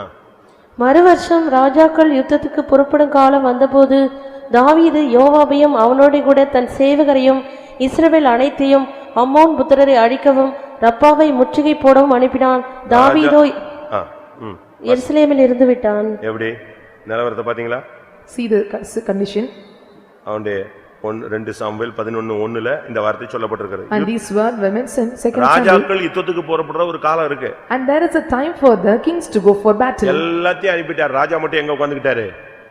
வீட்ல உட்கார்ந்து தான் வாழ்க்கையை தோல்வியை சந்திச்சான். He sent everyone, but the king was staying in the house because of that he met the failures in his life. ஜெப நேரத்தை நீங்க ஜெபத்துக்கு யூஸ் பண்ணலன்னா நிச்சயம் வீழ்ச்சிதான். If you are not using the prayer time properly, surely you will be failed. அதனால தான் அந்த விஷயத்துல நீங்க ரொம்ப கவனமா இருக்கணும். And you should take care in this matter. அடுத்து இவன் கையில ஒரு பொறுப்பை கொடுத்து மோசே அனுப்புறான். And Moses was giving a responsibility in his hands of sending. பரிசுத்த தட்டுமுட்டுகள் And the holy instruments. அடுத்து தொனிக்கும் பூரிகைகள் கொடுத்தான். And a trumpet to blow. இந்த தொனிக்கும் பூரிகை அடிச்சாதான் ஜனங்கள் புறப்படுவாங்க. When the trumpet was blown, the people will start. யுத்தம் ஸ்டார்ட் பண்ணும்போது அடுத்து ஒரு தொனி அடிக்கணும். And again when the battle was started, again he have to make a blow. யுத்தத்தை நிப்பாட்டணும்னா ஒரு பூரிகை அடிக்கணும். If they want to stop the battle, they must blow. ஜெயிச்சிட்டாங்கன்னா அதுக்கு ஒரு பூரிகை ஊதுவாங்க. And if they are conquering, there is some other blow for it. அப்போ உன்னுடைய வாயில எப்பொழுதும் ஒரு பூரிகை இருக்கணும். துதியின் சத்தம் இருக்கணும். You must always have a trumpet blowing in your mouth, that is called the voice of praise. வாயில் என்ன செய்? எக்காலத்தை வை. You son of God, keep a trumpet in your mouth. எங்க இருக்கு அந்த வசனம்? மனுபுத்திரனே உன் வாயில் என்ன செய்? எக்காலத்தை வை. எப்பொழுதும் உன்னுடைய வாயில எக்காலம் இருக்கணும். You must have the trumpet in your mouth often. தேவனை துதிக்கிற அந்த எக்காலம் உன் வாயில இருந்துகிட்டே இருக்கணும். And the high praises of God should be always in your mouth. கர்த்தருடைய பட்டயம் என்னுடைய பட்டயம். The Lord's sword is my sword. வசனத்தை சொல்லிக்கிட்டே இருக்கணும். You have to keep telling the verses. அறிக்கை செஞ்சிக்கிட்டே இருக்கணும். You have to confess those words. அது மாத்திரமல்ல, உன் கையில பரிசுத்த தட்டுமுட்டுகள் கொடுக்கப்பட்டிருக்கிறது. Not only that, the holy instruments were rendered in your hands. எப்ப அபிஷேகம் பற்றியோ அப்பொழுது இருந்து உனக்குள்ள ஒரு பரிசுத்தத்தை தெய்வம் வச்சிட்டார். When you were anointed, the Lord kept holiness inside you. அது தீட்டுப்படக்கூடாது. That should not be defiled. அது பரிசுத்த குலைச்சலாக கூடாது. And it should not profane its holiness. அந்த பரிசுத்த தட்டுமுட்டை நீ எந்த விதத்திலயும் நஷ்டப்படக்கூடாது. And you should not count loss for the holy instruments. அத சத்துரு தூக்கிட்டு போறதுக்கு இடம் கொடுக்க கூடாது. You should not give for the Satan to take it. உன்னுடைய பரிசுத்த ஜீவியத்தை நஷ்டப்படுத்த நீ எந்த சூழ்நிலையிலும் சான்ஸே கொடுக்க கூடாது. You should never give chances for your holy life to be destroyed or spoiled. ஏன்னா அதுக்கு கணக்கு கர்த்தர் கேட்பார். Because the Lord will ask you to set accounts. மோசே பரிசுத்த ஸ்தலத்திலிருந்து எடுத்து பரிசுத்த தட்டுமுட்டை கொடுத்து அனுப்புறான் யுத்தத்துல ஜெயிக்கணும். Moses was taking the holy instruments from the sanctuary and giving them to conquer in the war. உன் கையில கொடுத்ததான பரிசுத்த தட்டுமுட்டை நீ காத்துக்கிட்டியா? Have you preserved the holy instruments rendered in your hands? விசுவாசத்தை காத்துக்கொண்டீங்களா? Have you kept the faith? பரிசுத்தத்தை காத்துக்கிட்டீங்களா? Have you kept the holiness? பிரதிஷ்டையை காத்துக்கிட்டீங்களா? Have you kept the consecration? நல்ல சுபாவங்களை காத்துக்கிட்டீங்களா? Have you kept the good natures? தேவன் கொடுத்த கிருபை, தாளந்துகள், வரங்கள், வல்லமைகளை காத்துக்கொண்டீங்களா? Have you kept the gifts, talents and powers of God? பாருங்க, அந்த யுத்தம் அவனுக்கு பயங்கர ஜெயமா இருந்துச்சு. And that war became a great victory to him. ஜனங்க திரும்பி வராங்க. And people were returned back. ஜெயிச்சிட்டு வராங்க. They conquered and came back. ஜெயிச்சிட்டு வந்த உடனே எல்லாத்தையும் பிரிச்சு எண்றாங்க. And they overcome and they started to use account. யாருக்காவது பாதிப்பு இருக்கான்னு. Is there any affection for any people? ஒரு ஆள் கூட சாகல. And no people were dead. எப்படி? ஒரு ஆளுக்கு கூட காயம் இல்ல, அப்படி ஒரு ஜெயம். And no wounds for anyone, and such a victory they found. நீ தேவ சமூகத்தில் நின்னா தோல்வி வராது. If you stand in the presence of God, you will never attain failure. என்னாகமம் 31ல நாம் பார்க்கும் பொழுது, When we look into Numbers chapter 31, அங்கே வேதம் என்ன சொல்லுகிறது? what does the Bible say? 49ஆம் வசனம். 49th verse. உமது ஊழியக்காரராகிய நாங்கள் எங்கள் கையின் கீழ் இருக்கிற யுத்த மனிதரை தொகை பார்த்தோம், அவர்களுக்குள்ளே ஒரு ஆளும் குறையவில்லை. நாங்க கணக்கு போட்டு பார்த்தோம், போன மாதிரியே எல்லாரும் அப்படியே ஜீவனோடு சுகத்தோடு எங்க வந்துட்டாங்க? ஒரு ஆள் கூட குறையல, பிடிபடல, நஷ்டமடையல, சாகல, காயமடையல. And with life and prosperity they came back, even one person were not wounded and none of us lack in them, everyone came back to the place. என்னாகமம் 31:49 இது சொல்லப்பட்டிருக்கு. And this was mentioned in Numbers chapter 31 verse 49. ஆவிக்குரிய ஜீவியத்துல நீ ஒரு தோல்வி கூட உனக்கு வரக்கூடாது. In a spiritual life you should not attain even a single failure. பாருங்க, ஒரு மனுஷன் கூட குறையலன்னு சொல்லிருக்கு. Even a single man were nothing lacked there. அவங்க வந்து அறிக்கையிடுறாங்க. And they were confessing. அருமையான ஒரு அறிக்கை. It was a good confession. உமது ஊழியக்காரராகிய நாங்கள் யுத்த மனிதரை தொகை பார்த்தோம், எங்களுக்குள்ளே ஒரு ஆளும் குறையவில்லை. We servants of God have taken the sum of men of war and none was lack in them. அது மாத்திரமல்ல, Not only that, அதுக்கு பிறகு ஜனங்கள் கானானுக்குள்ள போயாச்சு. and as the people were reaching the Canaan, இப்ப கானானை சுதந்தரித்த பின்பு after inheriting the Canaan, கானானுக்குள்ள 9.5 கோத்திரம் போய் சேர்ந்துச்சு. and 9 tribes entered inside Canaan. யோர்தானுக்கு இந்த பக்கத்துல 2.5 கோத்திரம் சுதந்திரம் வாங்கி கொண்டது. Beyond the Jordan river and 2 tribes were stayed. அப்படிதானே? கரெக்ட் தானா? Is it correct or not? கரெக்டா? Is it correct? யோர்தானுக்கு இந்த பக்கத்துல 2.5 கோத்திரம் அவங்க அந்த வயல்வெளிகள், தண்ணீர், புல்லு இதெல்லாம் பார்த்த உடனே கண்ணே அவங்க கானானே வேண்டான்ட்டான். And looking near the river bank of Jordan, looking into the fertility of the grass and water, they were prosperous looking and they don't want to go after. யோர்தானுக்கு அந்த புறத்துல 9.5 கோத்திரம் அவங்க வாங்கிட்டாங்க. And after the Jordan river, they have 9 tribes were stayed there. இப்ப நாட்கள் போயிட்டு இருக்கு. And the days were passing. நாட்கள் போயிட்டு இருக்கும்போது When the days were passing, திடீர்னு ஒரு problem. there was a problem. அது வந்து யோசுவாவின் காலம், மோசேயின் காலம் முடிஞ்சிருச்சு. And Moses' period was ended up and this was the period of Joshua. இப்ப யோசுவாவின் காலத்துல இருக்கும்போது When we are staying in the period of Joshua, இப்ப ஒரு செய்தி கிடைக்குது. and they were receiving a message. என்ன செய்தி? What was the message? Problem என்ன? What was the problem? அந்த 2.5 கோத்திரமும் சேர்ந்து தனியா பலிபீடம் கட்டிட்டாங்க. And the 2 tribes were gathered together and they offered made an altar.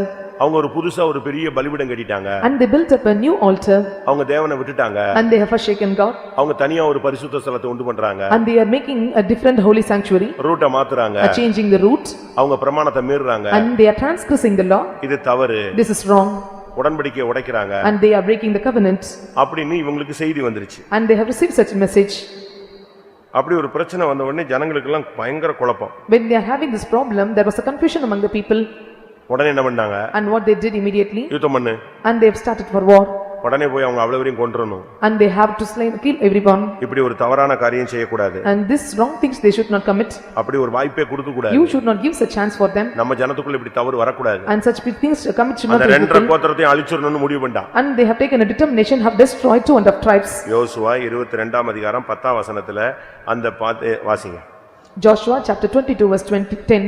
கானான் தேசத்தில் இருக்கிற யோர்தானின் எல்லைகளுக்கு வந்தபோது ரூபன் புத்திரரும் காத் புத்திரரும் மனாசேயின் பாதி கோத்திரத்தாரும் அங்கே யோர்தானின் ஓரத்திலே பார்வைக்கு பெரிதான ஒரு பீடத்தை கட்டினார்கள்.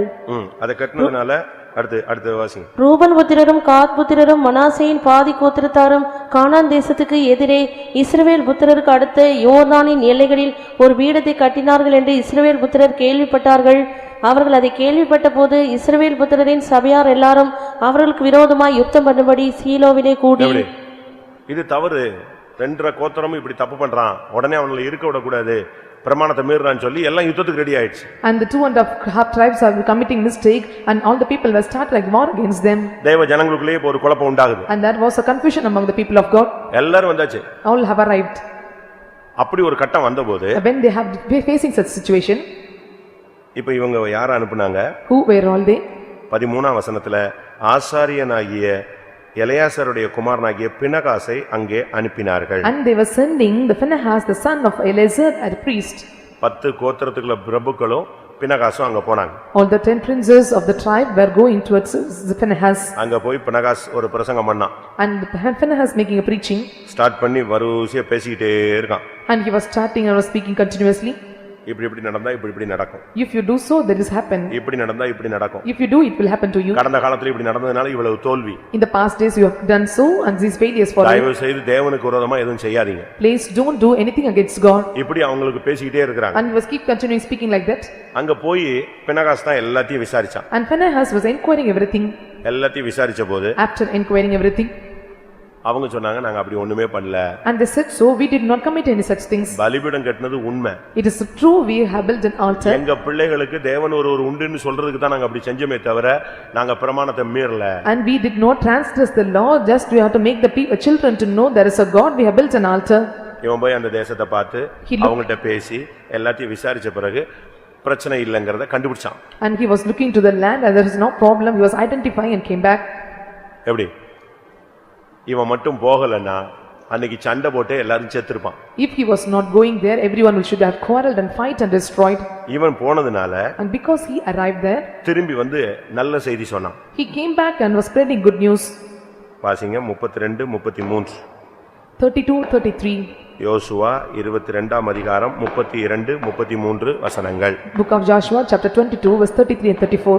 ஆசாரியனாகிய எலெயாசாரின் குமாரனாகிய பினெகாசும் பிரபுக்களும் கீலேயா தேசத்தில் இருக்கிற ரூபன் புத்திரரையும் காத் புத்திரரையும் விட்டு கானான் தேசத்துக்கு இஸ்ரவேல் புத்திரரிடத்தில் திரும்பி வந்து அவர்களுக்கு மறு செய்தி சொன்னார்கள்.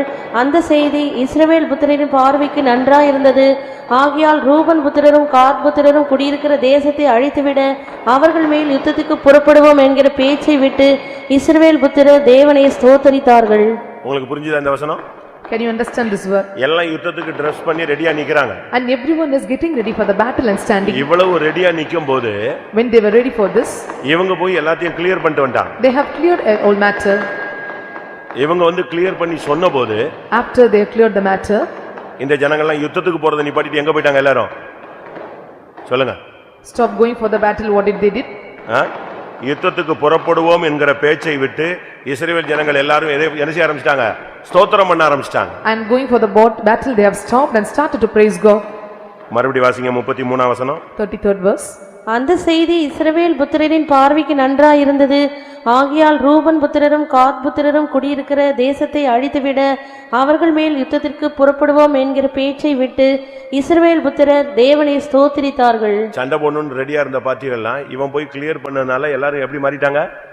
ஸ்தோத்திரம் பண்ண ஆரம்பிச்சிட்டாங்க. நம்மள மாதிரி ஆளுனா சண்டை போட ஸ்தோத்திரம் பண்ணிட்டு இருக்கிறவன சண்டை போட வச்சிருவான். And the parties, those who are getting ready for quarreling and fighting, they have stopped and started praising God and bless God.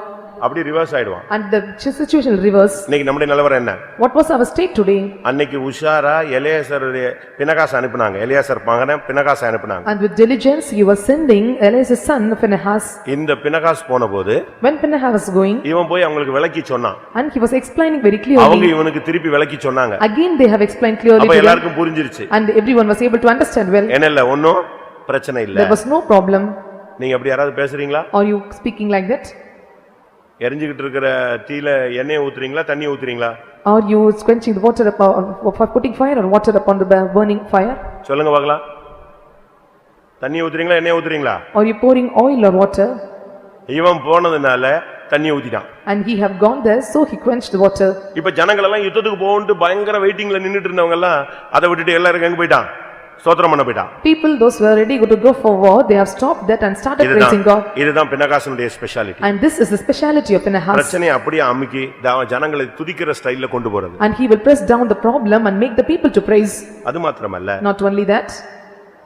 வேதம் என்ன சொல்லுகிறது? What does the Bible say? நியாயாதிபதிகள் 20ஆம் அதிகாரம் 28ஆம் வசனத்துல 28 of Judges. அங்கேயும் அவனை பத்தி வேதம் சொல்லுகிறது. And the Bible is telling about him there.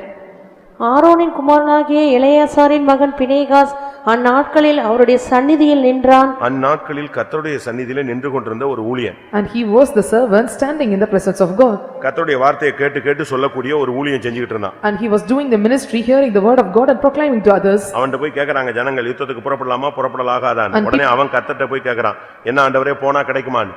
ஆண்டவர் சொல்றார், நீங்க போங்கள், கர்த்தர் உங்களுக்கு கைகளை ஒப்பு கொடுப்பார். And people were questioning unto him whether we are able to go for war, and he was asking to God and replying them, you can go for war and you will conquer. கர்த்தருடைய சந்நிதியிலே நிற்கக்கூடியவன். Phinehas is one standing in the presence of God. நீங்க எப்பொழுதும் கர்த்தருடைய சந்நிதியில நின்னு பழகணும். அப்பதான் உங்களுக்கு ஆலோசனை கிடைக்கும். You must practice to stay in the presence of God, then you will receive counsel.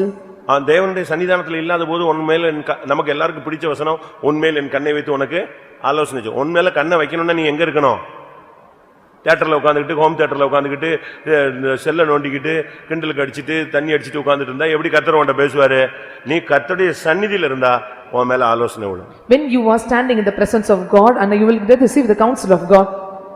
இதனால இவனுக்கு கிடைச்ச என்ன? And what was the thing he have received because of it? 3 காரியம் அவனுக்கு கிடைத்தது. He attained 3 things இவன் வாழ்க்கையில in his life. இவன் வேறுபாட்டின் ஜீவியத்தை காத்துக்கொண்டவன். He is the one preserved or kept the life of separation. ஒரு ஆசாரியன். He is the priest. வாதையை நிறுத்தினான். And he stopped the plague. உக்கிரத்தை திருப்பினான். And he quenched the violence of fire. பக்தி வைராக்கியமா இருந்தான். He was so zeal for God. ஜனத்துக்காக யுத்தத்துக்கு போனான். He went for the battle for people. பரிசுத்த தட்டுமுட்டுகளை பாதுகாத்துக் கொண்டான். He preserved the holy instruments. ஒரு ஜெயத்தை பெற்றான். He received victory. ஜனங்களுடைய பிரச்சனைகளை விசாரித்தான். And he inquired the problems of the people. பிரச்சனை நேரத்துல யுத்தத்தை நிறுத்தி ஜனங்களை ஸ்தோத்திரிக்க வைத்தான். During the problem he asked the people to put for end for the war and made them to praise. எப்பொழுதுமே கர்த்தருடைய சன்னிதானத்தில் நின்று கர்த்தருடைய ஆலோசனையை கேட்டு நடந்தான். And he was the one walking in the council of God, standing in the presence of God always. சரி, இப்படி வாழ்ந்தா நமக்கு என்ன கிடைக்கும்? If we do so, what will we get? சங்கீதம் 106:31 பார்க்கும் பொழுது, when we look unto 106 Psalms 31 verse, அது அவனுக்கு நீதியாக எண்ணப்பட்டது. and this become a just for him. அது தலைமுறை தலைமுறையாக என்றைக்கும் அவனுக்கு நீதியாக எண்ணப்பட்டது. நீ கர்த்தருக்காக ஜீவித்தேனா நீதியாக எண்ணப்பட்டதுன்னா கவுண்ட் அப். அங்க தேவன் உனக்கு எண்ணிக்கையை கூட்டுறாரு, நீதியின் எண்ணிக்கை கூடுகிறது. And the counting of the righteousness is increasing. இங்கிலீஷ்ல எப்படி இருக்கு? And that was counted unto him for righteousness. Counted. உன்னுடைய நீதி கணக்கில் சேர்க்கப்படும். And your righteousness will be counted. பினகாசனுடைய வாழ்க்கையில இது அவனுக்கு நீதியாக கணக்குல சேர்ந்துருச்சு பரலோகத்துல. And this become the counting for the Phinehas in heaven. ஒன்று. That is the first thing. இரண்டாவது. Secondly, என்னாகமம் 25:12 பார்க்கும் பொழுது, when we look unto Numbers chapter 25 verse, அது அவனுக்கு எப்படி மாறினது? and how it was changed for him. ஆகையால் இதோ அவனுக்கு என் சமாதானத்தின் உடன்படிக்கையை கட்டளையிடுகிறேன். அவன் வாழ்க்கையில பிரச்சனையே கிடையாதுங்க. And there was no problem in his life. துக்கம், பிரிவினை, கலக்கம், எந்த விதமான டிவியேஷன் கிடையாது. And no problems of pain and relief and sorrows in his life. எந்த பிரச்சனையும் கிடையாது. No problem. ஏன்னா கர்த்தர் அவனோட என்ன பண்ணிட்டாரு? சமாதான உடன்படிக்கை பண்ணிட்டாரு. The Lord had made a peace of covenant of peace with him. அப்படினா அவனுக்கு கர்த்தருடைய சமாதானம் அவனுக்கு கிடைச்சிருச்சுன்னு அர்த்தம். It means that he have received the peace of God. மூன்றாவது. Thirdly, யோசுவா 24ஆம் அதிகாரம், book of Joshua chapter 24, 33ஆம் வசனத்தை பார்க்கும் பொழுது, when we look into 33rd verse, ஆரோனின் குமாரனாகிய எலெயாசாரும் மரணமடைந்தான். அவன் குமாரனாகிய பினேகாசுக்கு எப்ராயீமின் மலை தேசத்தில் கொடுக்கப்பட்ட மேட்டிலே அவனை அடக்கம் பண்ணினார்கள். பினகாசுக்கு எப்ராயிம் மலை தேசத்திலே ஒரு மேடு கிடைத்திருந்தது. and there was a hill for Phinehas given in the Mount Ephraim.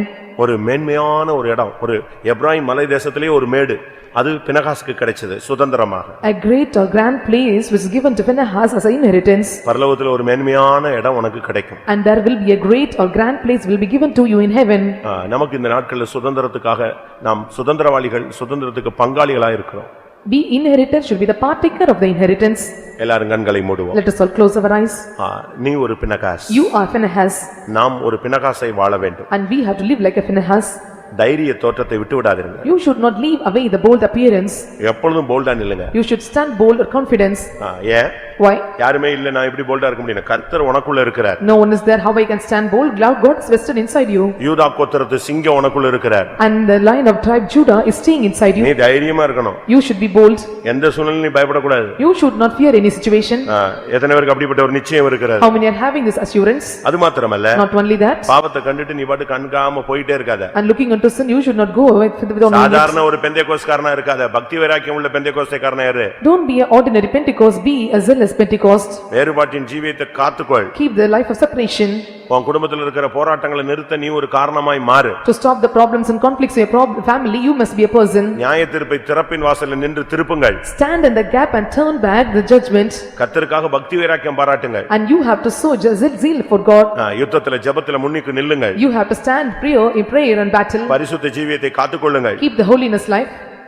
பூரண வெற்றியை பெற்றுக்கொள்ளுங்கள். And you have to receive the perfect victory. பிரச்சனைகளை பேசி தீர்த்து விடுங்கள். And speak about the problems and make a put an end to it. யுத்தத்தை நிறுத்தி ஜனத்தை ஸ்தோத்திரம் பண்ண கொண்டு வாருங்கள். Stop for the battle and make the people to praise God. இரவும் பகலும் கர்த்தருடைய சந்நிதியிலே நிற்கக்கூடியவளாய் உருவாகுங்கள். And be molded as a person who is standing in the presence of God day and night. அப்படியானால் நீங்கள் கர்த்தருக்காக செய்கிற ஒவ்வொரு காரியமும் நீதியாக கணக்கில் இடப்படும். If so, all the things that you have rendered for God will be counted as righteousness for you. கர்த்தர் உன்னோடு உன் பிள்ளைகளோடு சமாதான உடன்படிக்கை பண்ணுவார். And the Lord will make a covenant of peace with you and your children. Ephraim மலை தேசத்திலே கானானிலே ஒரு மேலான ஒரு இடம் உனக்கு கிடைக்கும். At Canaan and Mount Ephraim you will receive the grand and high பரம place. கானானில் உனக்கு ஒரு இடம் கிடைக்கும். And you will receive the place in heavenly Canaan. Ephraim சொன்னா ரெட்டிப்பான கனின்னு அர்த்தம். When we tell about Ephraim, it is a double four fruits. அந்த தாப்பான ஒரு இடம் உன்னுடைய வாழ்க்கையே ரெட்டிப்பான ஆசீர்வாதத்தினாலும் கனிகளால் நிறைந்துவிடும். And your life will be filled with the double fold blessings and fruits. கர்த்தாவே என் வாழ்க்கையை அப்படி மாற்றும் சொல்றவங்க கண்களை மூடி முழங்கால் படியிட்டு ஒரு 2 நிமிஷம் ஜெபிப்போம். Those who say, Lord, change my life, be stand on knees and close your eyes and pray. கர்த்தர் உன்னை நேசிக்கிறார். The Lord is loving you. உன்னைத்தான் அவர் பினகாசை இந்த கூட்டத்திலே பார்க்கிறார். And the Lord is looking you in the meeting as a Phinehas. ஆண்டவர் உன்னை பினகாசை உருவாக்க விரும்புகிறார். And the Lord want to create and mold you as a Phinehas. உனக்கு கர்த்தருக்காக வாஞ்சிக்கிற ஜீவிக்கிற வாஞ்சை இருக்கிறது. And you are having a desire to desire for God. ஆனா இன்னைக்கு கர்த்தர் உனக்கு அதை உறுதிப்படுத்துகிறார். The Lord is confirming in you. இந்த கூட்டத்திலே கர்த்தர் உன்னை ஒரு பினகாசாய் காண்கிறார். In this meeting the Lord is looking you as a Phinehas. என் பிள்ளையே நீ திறப்பிலே நில்லு. My child, stand in the gap. பரிசுத்தத்தை காத்துக்கொள். Keep the holiness. கர்த்தருடைய சந்நிதியிலே என்னுடைய சந்நிதியிலே வந்து நில்லு. Stand in the presence of God. எனக்காக பக்தி வைராக்கியமா நில்லு. And be in stand zeal for God. பாவத்தை எதிர்த்து நீக்கத்தக்கதாக இரத்தம் சிந்தத்தக்கதாக போராடு. And you are shedding for the blood and you are opposing the sin, you stand in me. எனக்காக திறப்பிலே நில்லு. Stand in the gap for me. யுத்தம் பண்ணக்கூடிய சூழ்நிலையை மாற்றி துதிக்கிற சமயமாய் மாற்று. And make all the situation for war and make it as a good situation to praise God. எத்தனை பேருக்கு அந்த லைஃப் தேவை? How many of are in need of this life? கர்த்தர் எனக்கு தான் இத சொல்றாருன்னு சொல்றவங்க அந்த வசனத்தை பிடிச்சுக்கோங்க. Those who are telling that God is telling these words to me, you hold these words. நீங்க அந்த வசனத்தை பிடிச்சிட்டு If you hold tightly these words, இந்த வாழ்க்கையை உரிமை பாராட்டுங்க. you must have to take over this life. அதுக்குரிய கிருபை இறங்கட்டும். And let the grace descend for this. அதுக்குரிய அபிஷேகம் இறங்கட்டும். Let the anointing descend upon us. பினகாசின் மேலே இறங்கின அந்த வல்லமை நம்ம மேல் இறங்கட்டும். The anointing, the power that descend upon us, let upon us. Hallelujah, hallelujah, hallelujah. Hey dabaniya rabakathida thidabana. Oh பினகாசின் வல்லமை இறங்கட்டும். சீக்கராவாரியா. ஹிபிகராபா கராபா தராபா. Hallelujah. Ripsiya. Sadaitibiya rama.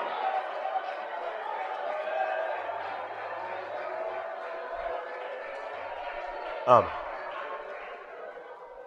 அவன் ஒரு சாதாரண ஆசாரியனா இருந்து விட்டு போகலாம். And he can go like an ordinary priest. அந்த பாதிக்கப்பட்ட மனிதனை கண்டு விலகி போனதான ஒரு ஆசாரியனை போல அவன் போக முடியும். And he can go like a priest who was afflicted one. அவன் அப்படி போகல. He did not go. பாவத்தை கண்டு விலகி போகல. He did not go away from sin. பாவத்தை எதிர்த்து நின்றான். He opposed the sin and stood for it. கர்த்தர் இன்றைக்கு ஒரு அபிஷேகம் தருவார். Today the Lord will give you anointing. ஒரு கிருபை தருவார். The Lord will give you grace. உன் கண்களை திறப்பார். The Lord will open your eyes. உன் முழங்கால்களை பலப்படுத்துவார். The Lord will strengthen your knees. இரவு நேரங்களில் உன்னை எழுப்புவார். The Lord will make you to wake up in the watch நீ night. இருக்கிற இடத்தை கர்த்தருடைய சந்நிதியாய் மாற்றுவார். Make your presence of God as a place for him. ஆமென். நொறுங்குண்ட இதயத்தை ஊற்றிடுவேன், நறுங்குண்ட ஆவியில் அமர்ந்திடுவேன். நறுங்குண்ட இதயத்தை ஊற்றிடுவேன், நறுங்குண்ட ஆவியில் அமர்ந்திடுவேன். கருத்துடன் வேண்டுதல் செய்திடையா, திருமத மனுதினம் வந்திடுவேன். கருத்துடன் வேண்டுதல் செய்திடையா, திருமத மனுதினம் வந்திடுவேன். நறுங்குண்ட இதயத்தை ஊற்றிடுவேன், நறுங்குண்ட ஆவியில் அமர்ந்திடுவேன். நறுங்குண்ட இதயத்தை ஊற்றிடுவேன், நறுங்குண்ட ஆவியில் அமர்ந்திடுவேன். கருத்துடன் வேண்டுதல் செய்திடையா, திருப்பத மனுதினம் வந்திடுவேன். கருத்துடன் வேண்டுதல் செய்திடையா, திருப்பத மனுதினம் வந்திடுவேன். கருத்துடன் வேண்டுதல் செய்திடையா, திருப்பத மனுதினம் வந்திடுவேன். கருத்துடன் வேண்டுதல் செய்திடையா, திருப்பத மனுதினம் வந்திடுவேன். கருத்துடன் வேண்டுதல் செய்திடையா, திருப்பத மனுதினம் வந்திடுவேன். கருத்துடன் வேண்டுதல் செய்திடையா, திருப்பத மனுதினம் வந்திடுவேன். கருத்துடன் வேண்டுதல் செய்திடையா, திருப்பத மனுதினம் வந்திடுவேன். ஜெபாவி அருளும் தேவா, ஜெபதீபம் என்னிலும் எரிந்திடவே. ஜெபாவி அருளும் தேவா, ஜெபதீபம் என்னிலும் எரிந்திடவே. ஜெப சிந்தை தாரும் தேவா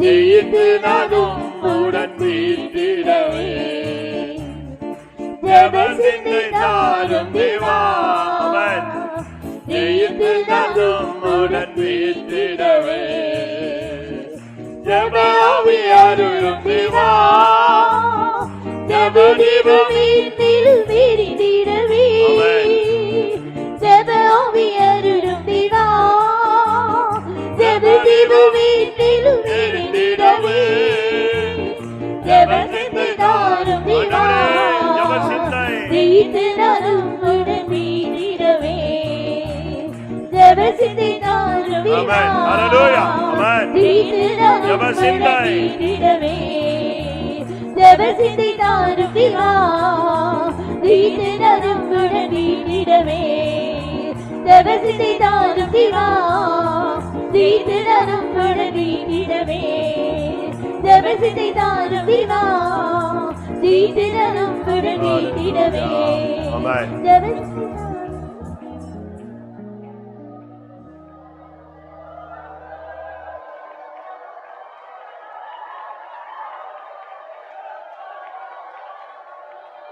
ஆம். இந்த கூட்டத்தில் வந்த உணர்வு கர்த்தர் ஒரு சமாதானத்தின் உடன்படிக்கை பண்ணும்படியாக வாஞ்சிக்கிறார். In this meeting, those who have come here, the Lord desired to do a covenant of peace with you. எத்தனை பேர் அதுக்காக உங்களுடைய கைகளை நீட்ட போறீங்க? How many are going to stick out your hands for it? ஆண்டவரே என்னோடு உம்முடைய சமாதான உடன்படிக்கை பண்ணோம். Lord, make your covenant of peace with me. ஓ நான் உம்மோடு என்னுடைய சமாதான உடன்படிக்கை பண்ண விரும்புகிறேன். I desire to do my covenant of peace with you.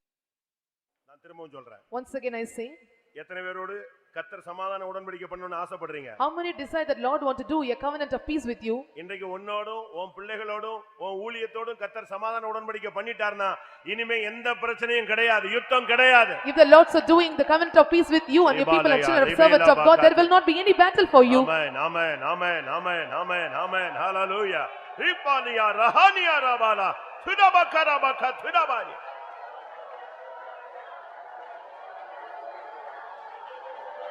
ஆம். எனக்கு ஒரு சின்ன ஆசை. I have a desire.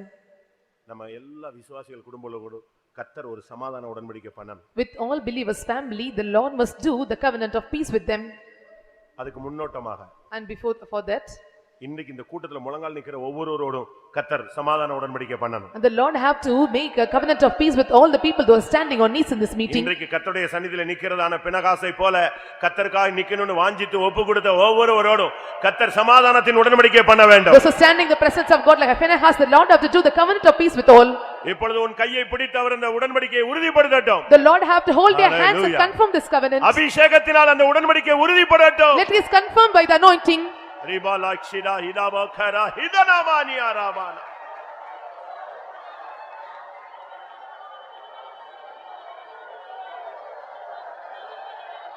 துனாடியார மங்கரே துனாடியார Bala.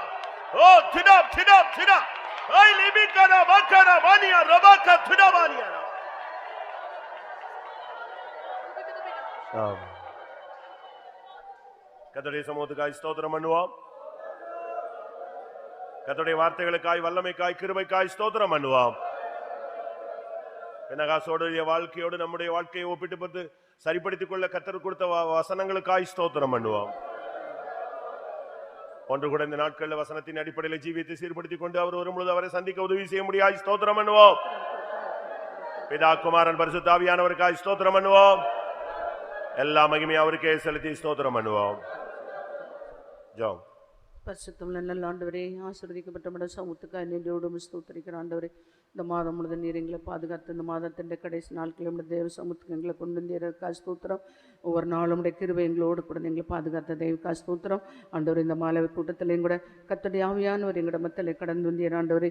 இன்றைக்கு எங்களுக்கு தேவையான ஆலோசனை எங்களுக்கு வெளிப்படுத்தி தந்தீர். ஆவியானவர் எங்களோடு பேசினீர் ஸ்தோத்திரம். எங்களோட கூட்டத்தின் தொடக்கத்தின் முடிவிருந்தோம் உங்களோட சமூகம் பிரசன்னம் எங்களோடு கூட இந்த தெய்வ நன்றியோடு ஸ்தோத்திரிக்கிற ஆண்டவரே. நாங்கள் பினகாசை குறித்து நாங்கள் கேட்டோம் ஆண்டவரே. அவன் பினகாசு ஒரு தைரியம் உள்ள நாங்கள் கேட்டோம். நாங்களும் கூட எங்களை தைரியமான ஜீவித்தை நாங்கள் பாதுகாத்துக்கொள்ள பரிசுத்தத்தில் எங்களை தைரியமுள்ளவர்களாய் மாற்றும்படியாக வேண்டிக்கிறோம்.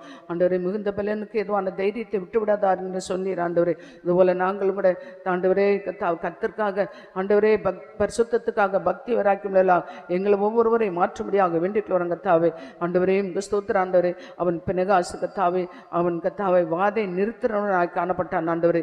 ஆண்டவரே இவன் கர்த்தாவே ஆண்டவரே அவனுக்கு இஸ்ரவேல் ஜனத்தின் மத்தியில் நடந்ததான அந்த அக்கிரமத்தின் கிரியின் நிமித்தமாக தேவனுக்காக அவன் பக்தி வராக்கியத்தின் காண்பித்தபடினால் ஆண்டவரே ஜனத்தின் மத்தியில் அவன் வாதை நிறுத்தினான் ஆண்டவரே. ஜனத்துக்காக ஆண்டவரை பரிந்து பேசினான்.